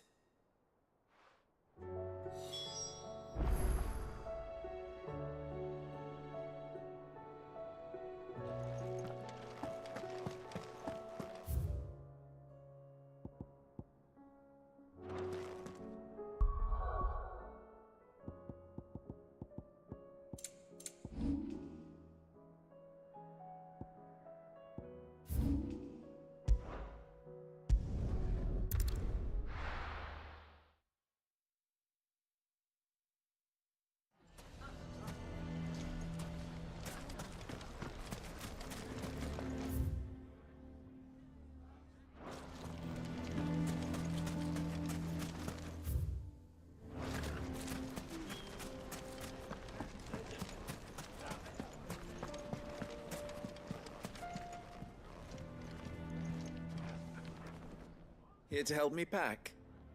Thanks, but I'll be traveling light. I'm almost finished already, in fact. You're really going to go through with this, then? I am. But before I go, there is one small issue I'd like your assistance with. Well, two, in fact. If it's within my power to help you, I will. It's the children. I refuse to let them share in my disgrace. And if I leave them here, they surely will. Our friendship would see them ostracized forever. But I can't take them with me either. I can think of only one place where they are certain to be safe, and provided for, and loved. The Hideaway. Of course. The children would be more than welcome. Thank you, Clive. I will not forget this. Lubor, are you still here? What is it, Ferda? You look pale. There's been a flood in the Velcroy, a damn big one. The League of Outlaws encampment was completely submerged in ether. What? Every last one of the bastards has turned, and they're headed this way. Bandits are one thing, but Akashic bandits are quite another. The town guard won't stand a chance against them. We need to evacuate. There's no time to lose. Ferda, gather the men. The Akashic may strike at any moment. We must make ready to cover the townspeople's escape. Well, what are you waiting for? Yes, my lord. Clive, change of plan. The children stay with me for now. I need you to find Conrad and Natalie. Tell them to prepare for a full and immediate evacuation. Understood. I'll do what I can to convince everyone else. Wish me luck.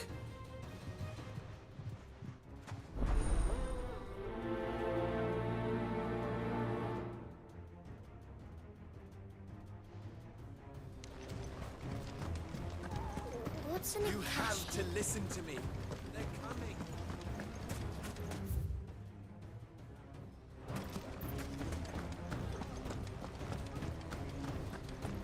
Why do they always have to make such a fuss?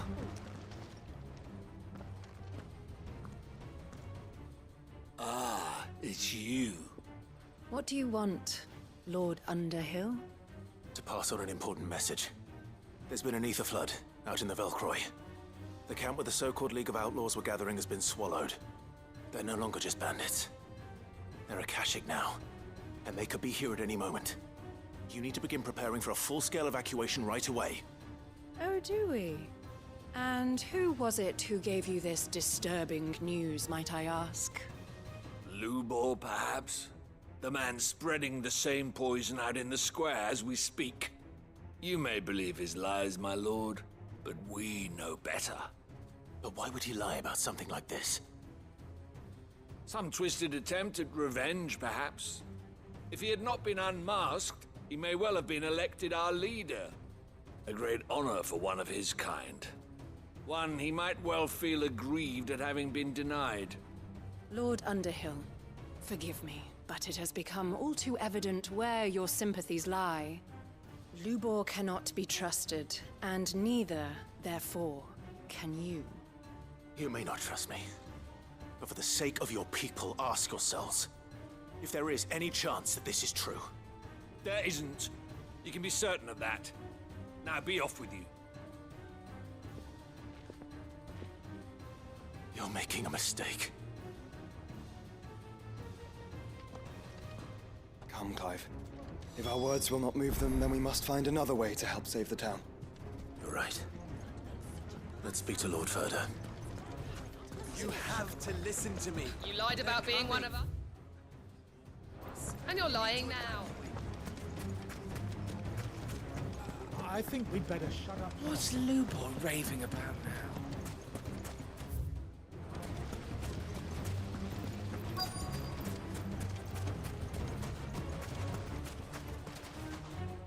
Lord Ferda. Sid, what's wrong? I went to warn Conrad and Natalie about the Akashic, but they wouldn't listen. They've convinced themselves that nothing Lubor says can be trusted. The bloody fools. Which means the town guard can't be counted on for support. But I can. If there's anything I can do to help you defend Dalamil, you only have to ask. I appreciate it. Sid! Further! I've been looking for you everywhere. Victor? I thought you'd left.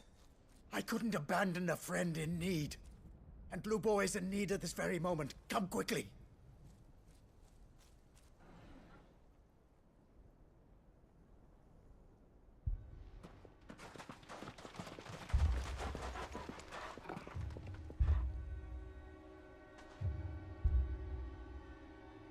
You have to believe me! The Akashic are coming!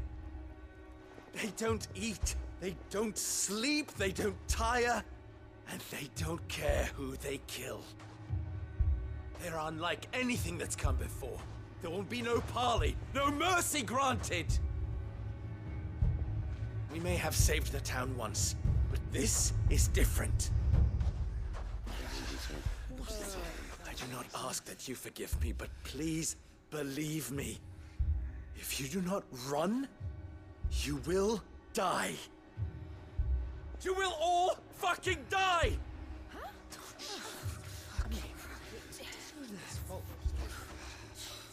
You'd like that, wouldn't you, Bearer? Yeah, with us out of the way, your kind will be free to claim Dalamil for yourselves. You should run! Run, Bearer! Yeah, run! Run! Far away! Run! Just go, Bearer! Yeah. Yeah. Yes! Go! Come on, then. Go on! Just go. Lubor. Wait. Someone's coming. Come on! Stop! You're hurting him!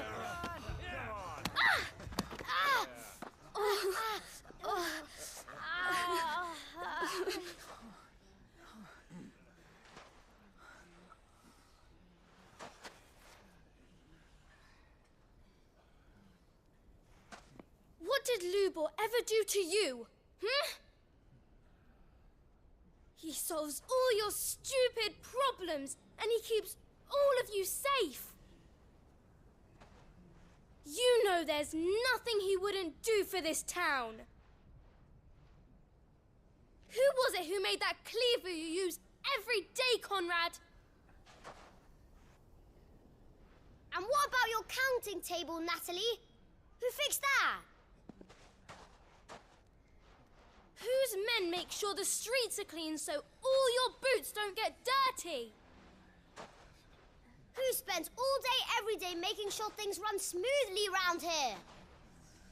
And none of you ever say thank you. Ever. But did Lubor ever complain?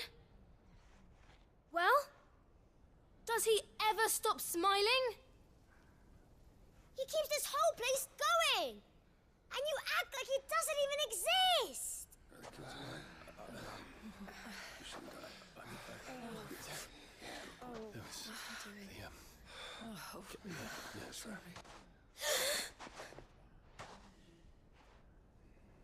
Lubor, we have heard enough. Wait! We will not run. The town guard will not abandon the very place it is sworn to protect. And I will not give up for lost the stores that we labored so hard to fill.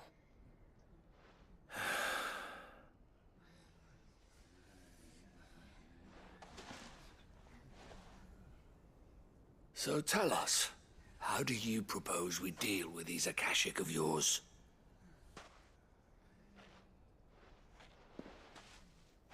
We won't run, but we will fight. All right, then.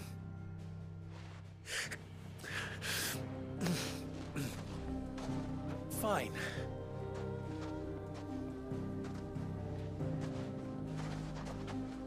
Gather round if you don't want to die.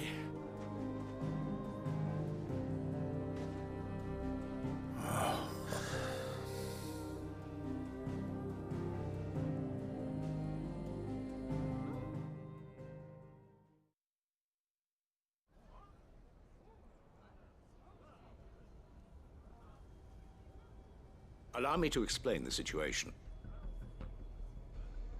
The ether flood occurred near the village of Cheratina, deep in the Velcroy. The place had been abandoned for years, until the League of Outlaws decided to make it their base of operations. Now they're all turned, and if the scouts' reports are correct, heading in this direction. They are mindless monsters, driven only by hate and rage, and they are utterly unpredictable. With the bandits, we at least knew how and where they were likely to attack. When these creatures come, Dalamil will have the bitterest fight it has ever faced on its hands. The town guard will muster at the north gate. The rest of us will take the south. Both forces will provide men to serve as scouts and messengers, ready to spread word of the size and nature of the Akashic Force as soon as it is spotted. And as soon as it has been, we will converge on its position and see that it is driven back from Dalamil at all costs. Conrad, can I count on the support of the town guard? Always. I leave the selection and coordination of the messengers in your hands, Victor. And the command of our men in yours, Ferda. If you would both be so kind. Consider it done. As you wish. Natalie, I would ask that you and your people have the townsfolk barricade themselves inside the bathhouse. And tell the merchant not to waste time securing anything beside the essentials. Preserving life is our one and only concern. As long as we survive, it doesn't matter what trinkets we might lose. Our riches can be regained. And if anyone doubts that, let it be known that the Briar's Kiss stands ready to cover any losses. Very well. I shall tell them. Where do I fit into this plan? Where else but the most perilous place of all? I would like you to travel to the home of our erstwhile League of Outlaws, Cheratina itself. The main host is most likely still there, and Dalamil will not be safe until it is eradicated, root and branch. A little gardening. How pleasant. I doubt it. I have a feeling these weeds will be particularly stubborn. Luckily, so am I. So you are. All right then, we all know what we have to do. Now it's simply a matter of doing it. For Dalamil.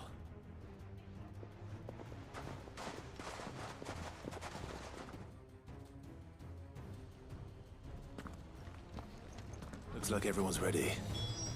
I better not keep them waiting.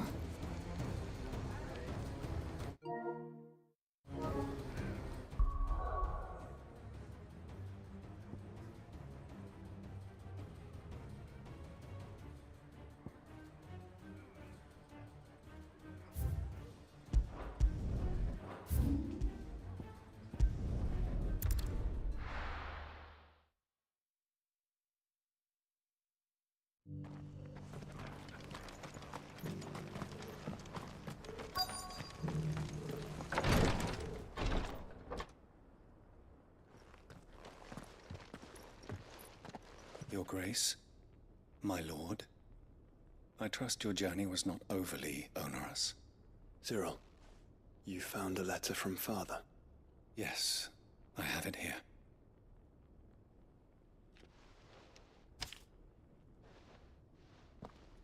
If you would do us the honor, my lord.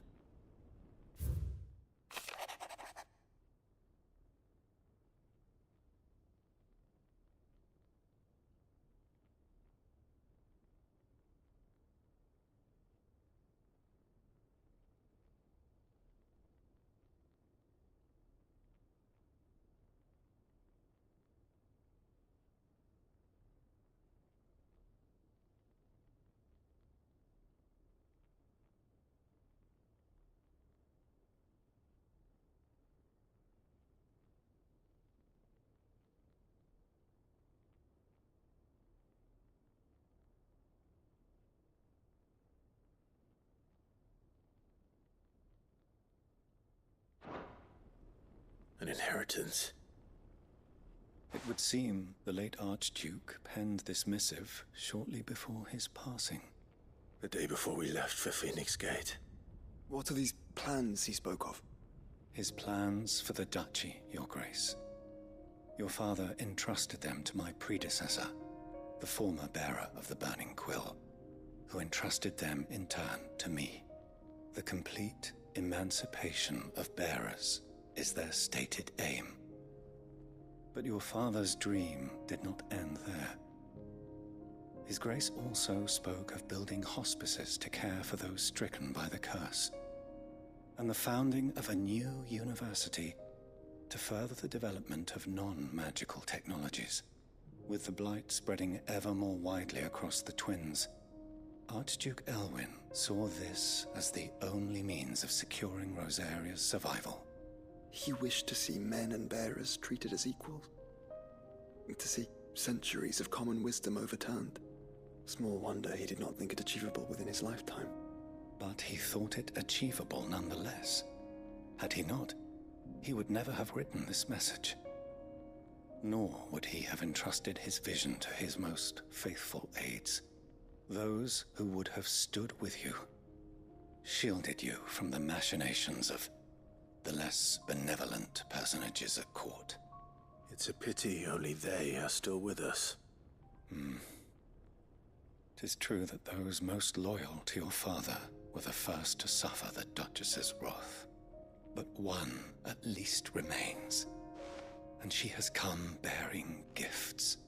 What do you mean? Mayhap it is better that she explain, my lord. After all, the duties entrusted to me by my predecessor extended only to recovering His Grace's will and arranging a meeting with the one who might execute it, or a part of it at least. And where is this woman? She awaits you in the archive, Your Grace. Thank you, Cyril. Shall we then?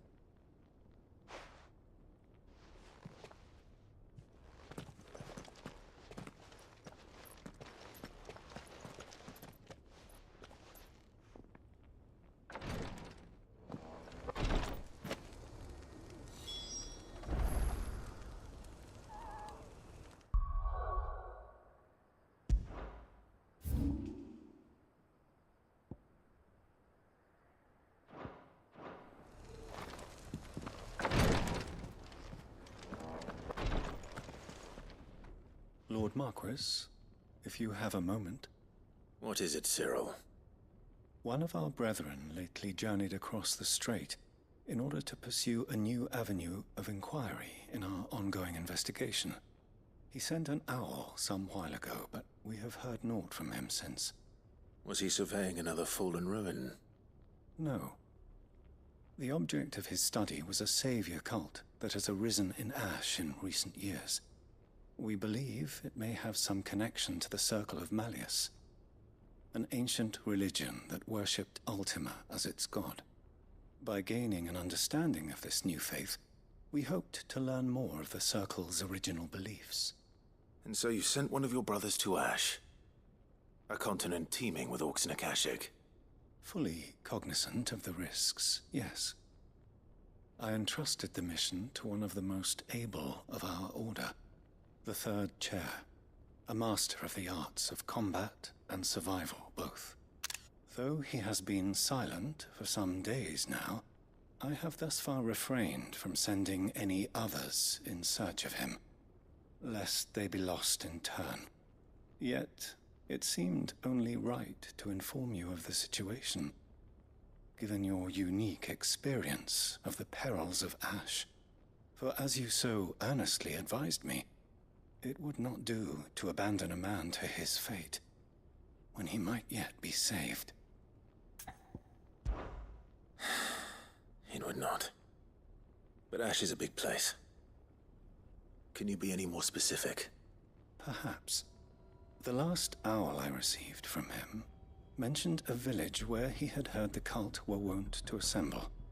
Mickleburg was its name. It lies in the southern reaches of Waloed. If aught ill befell him, I expect it did so there. All right. I'll see what I can do. You are much too kind, my lord. Go then, with my hopes, and may the Firebird's flame ever burn in your heart.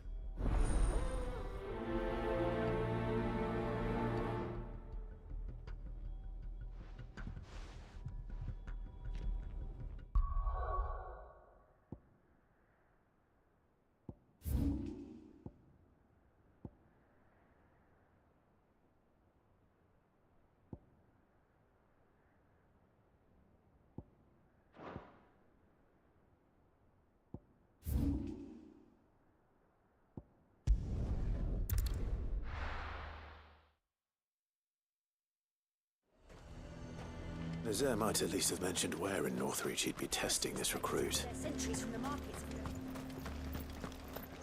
I would speak with this Duke.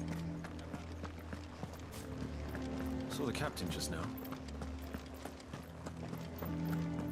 Your town needs you.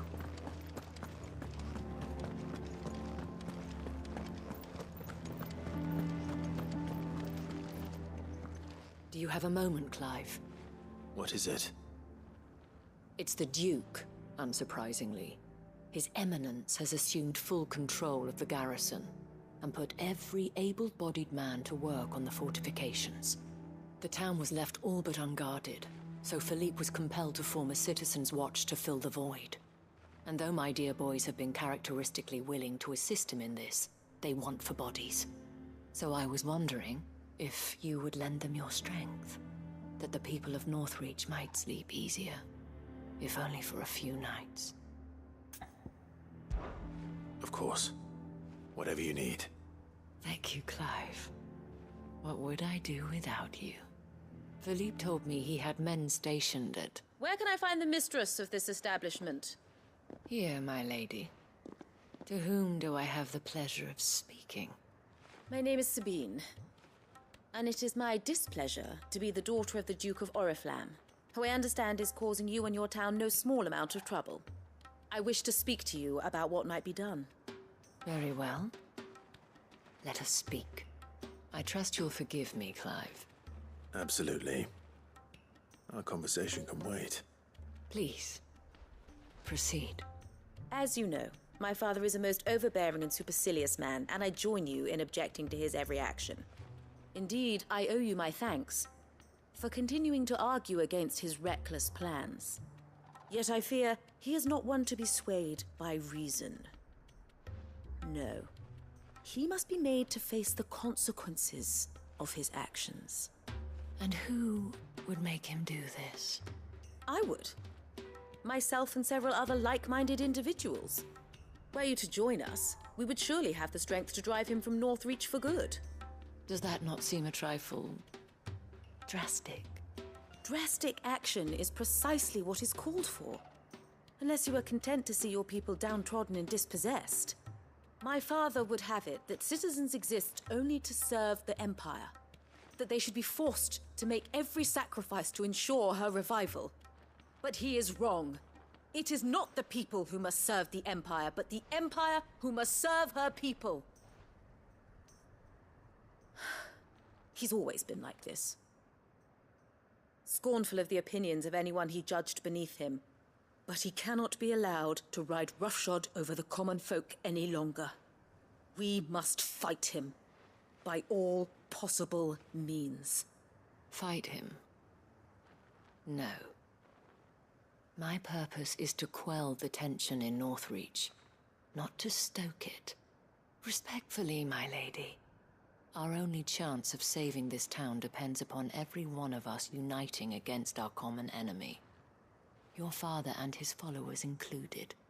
While I understand your frustrations, I cling to the hope that he may yet be won round. False hope, I assure you. But I see that your mind is made up. I shall bother you no longer. If you will extend me the same courtesy, I bid you good day. She certainly has spirit. Indeed. But unfortunately for us, that spirit is only likely to harden the Duke's resolve, which may be enough to seal the fate of this town. Not that she cares. This is all about her and her father. Families. I'm sorry, where were we? Ah, yes. I was about to tell you of Philippe's plans for the town watch, but perhaps it's better that you heard them from him. I believe he's in the market, if you'd be so kind as to seek him out. Right away. It's just a pity I cannot join you. I'd like to see the two of you in action together.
My lord, your grace.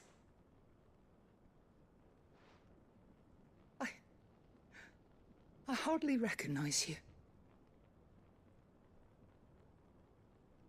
I am Goditha, retainer of House Rosfield, loyal servant to the Phoenix and his shields. Your father, the Archduke Elwyn, entrusted me with the delivery of a gift. I only hope you can forgive my tardiness in bringing it to you. Lift up your head, Lady Goditha. You have our gratitude for your service to our house and to our father. I merely did my duty, as any proud Rosarian would. My lady, perhaps you could explain a little more? What exactly is the gift you bring? As I'm sure you know, it has long been the custom for the children of House Rosfield to be presented with certain keepsakes upon their coming of age. Indeed it has. Our father often spoke of the day when our turn would come. And had he lived to see it, he would have presented you with the treasures I bear. Matching armbands for you both. Alas, he did not live.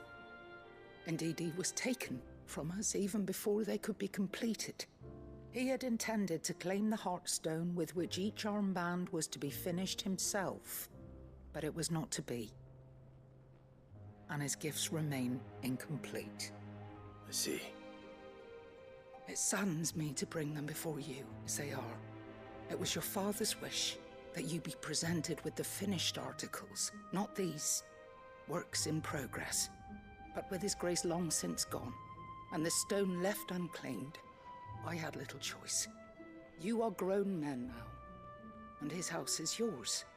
And while I would not presume to insist upon your claiming the Heartstone in his stead, I know that nothing would have pleased him more than for you to do so.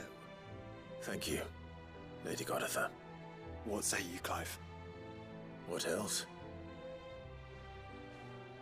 Of course, my lady. May our father's will be done. Oh, I am much obliged. Do you know where we might find this Heartstone, my lady? I do. Though it may be a matter of a good deal more than simply happening upon it. It is found in the bellies of elder griffins, you see. We do at least know where to find one. A certain specimen has made its nest in Titan's Wake, not far from here. A certain specimen? You are most perceptive, Your Grace. In answer to your unspoken question, yes. In fact, this is the very same beast your father meant to slay. I have been tracking its movements since you were but a boy. Were you to slay it in his stead, as men of House Rosfield, it would surely make your father proud. What say you, Joshua? What else?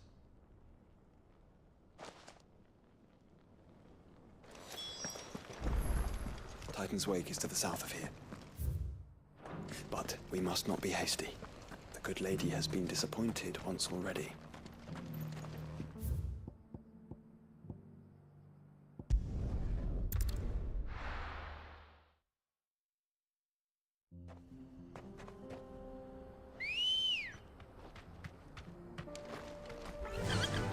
Run like the wind.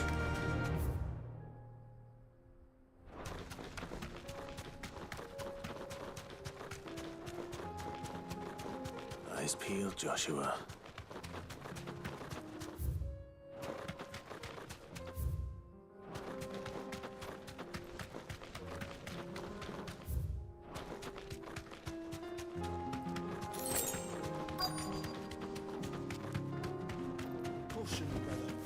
Be safe. There it is. For House Rosfield.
Is this the Heartstone?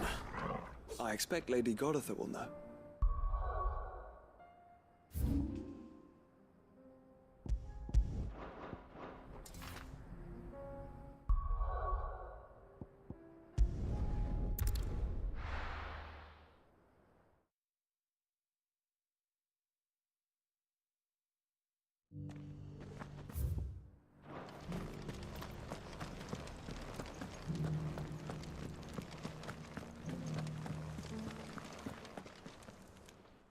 Thank the Founder you were safe.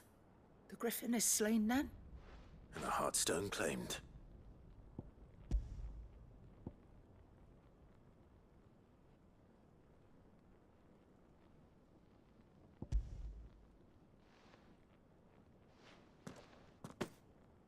Yes. This radiant luster, like frozen flame. It is just as your father described it. Thank you, my lord.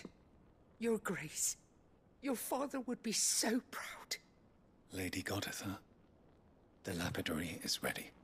Thank you, Cyril. I will be with him shortly. If you would excuse me, I shall have the stone cut and set forthwith.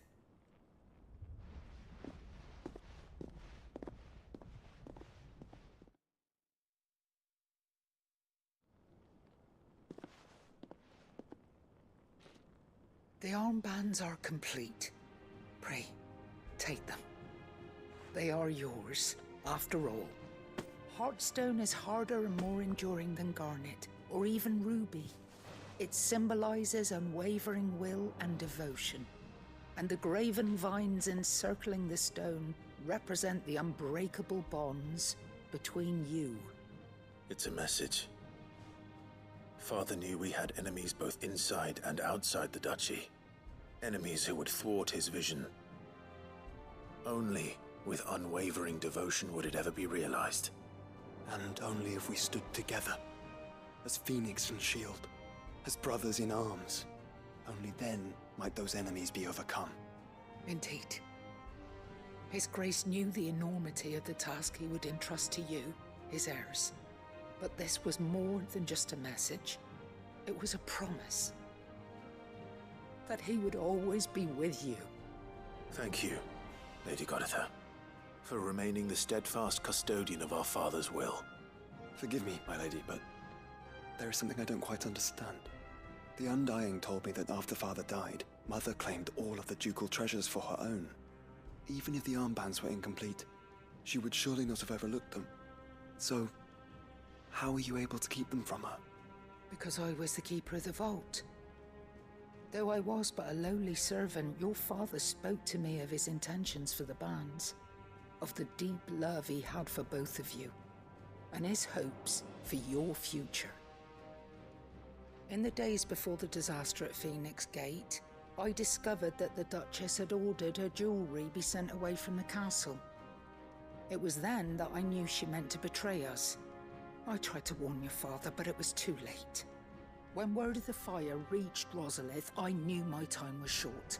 So I took up the armbands and I fled into the night. And thank the Founder you did. Yet my duty to your father was incomplete. Not knowing what else to do, I followed the Griffin, thinking I might claim the Heartstone on its passing. And so my pursuit continued, until Lord Cyril appeared before me. He informed me that His Grace's will had been recovered, and that his sons were alive and well. Lady Goditha, on behalf of my father and all the people of Rosaria, I thank you for your loyal service. As do I. Thank you, my lord.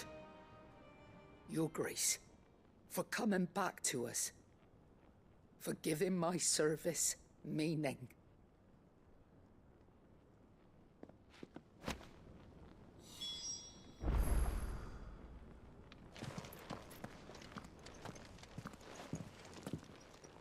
The bands suit you well. It must be gratifying to finally receive the inheritance that was denied you for so long. It is. And we thank you for the part you played, Cyril. If you would permit me to play my part a little longer, might I suggest that you make your way to your father's memorial atop Hawk's Cry Cliff? Let him see that you have received his blessing, and that his vision lives on in you. I suppose it would be churlish not to. What do you say, Clive? Shall we pay Father a visit? I think we should. I was hoping to be able to offer him my thanks before we left for Origin. Your father's helm is enshrined there. It has been since the day we recovered it from Phoenix Gate. I prithee claim it, for it too is a part of your inheritance, and I do not doubt that your father would prefer it in your hands than perched upon some lonely rock. Thank you, Cyril.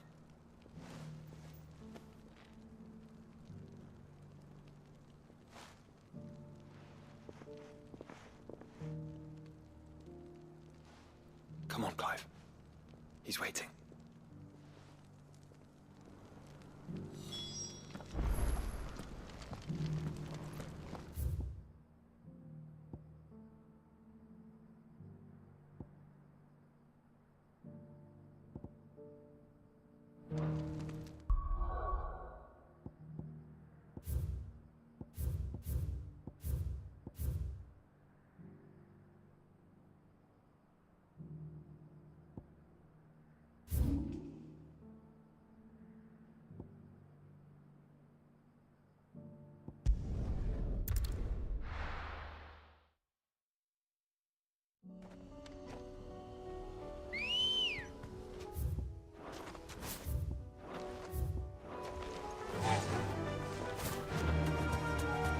Unwavering will and an unbreakable bond.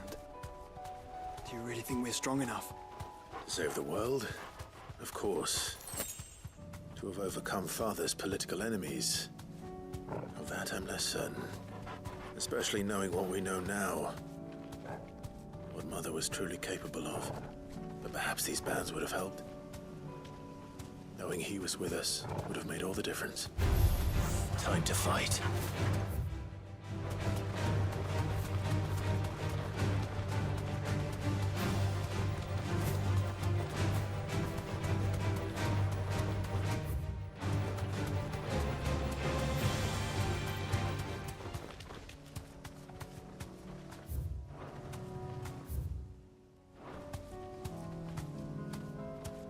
It's just back there.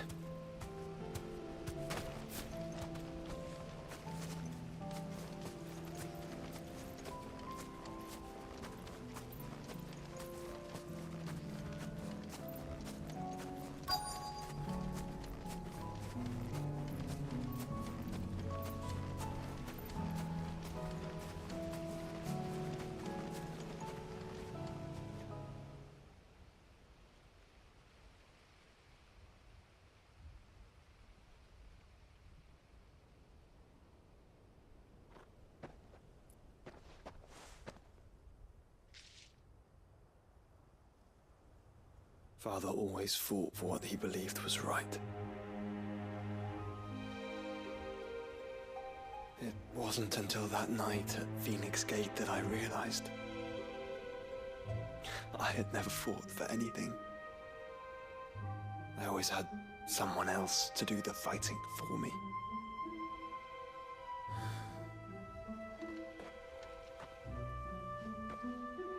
No matter how fate conspired against him, he never lost heart, never looked back, never stopped fighting.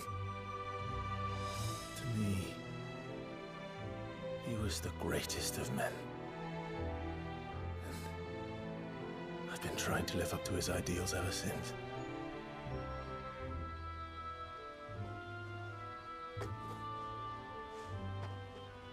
We all have, Clive. We all have. And we'll keep trying. Because that's what he would have wanted. What he would have done himself. Even if it meant standing against the very gods in the heavens.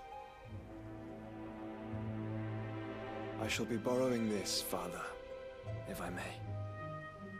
That you might watch over us as we follow in your footsteps.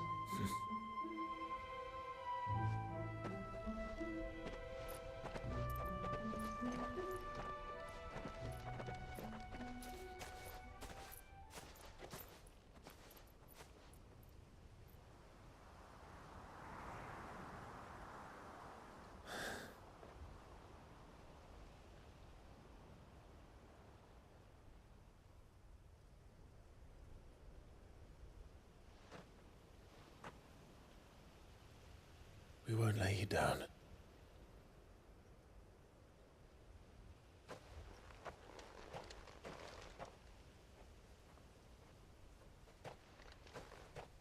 Onward then. Onward. To the end. And to a new beginning.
Welcome to the Patron's Whisper. All yours. Best of luck out there, Sid.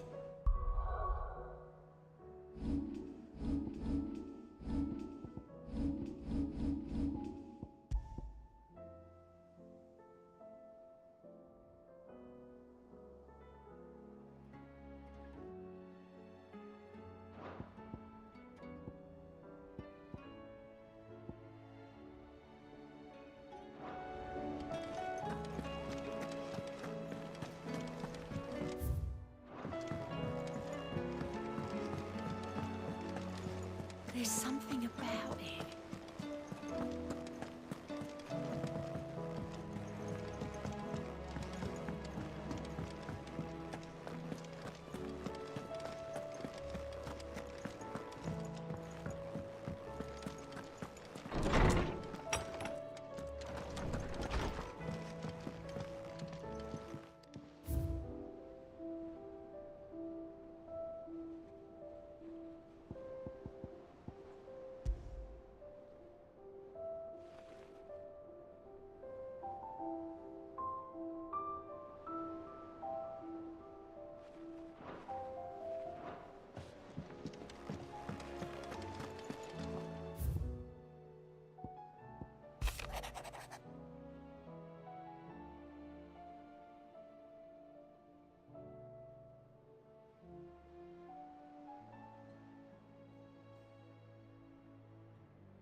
If Joshua's worried about Jill, I should go and speak with him.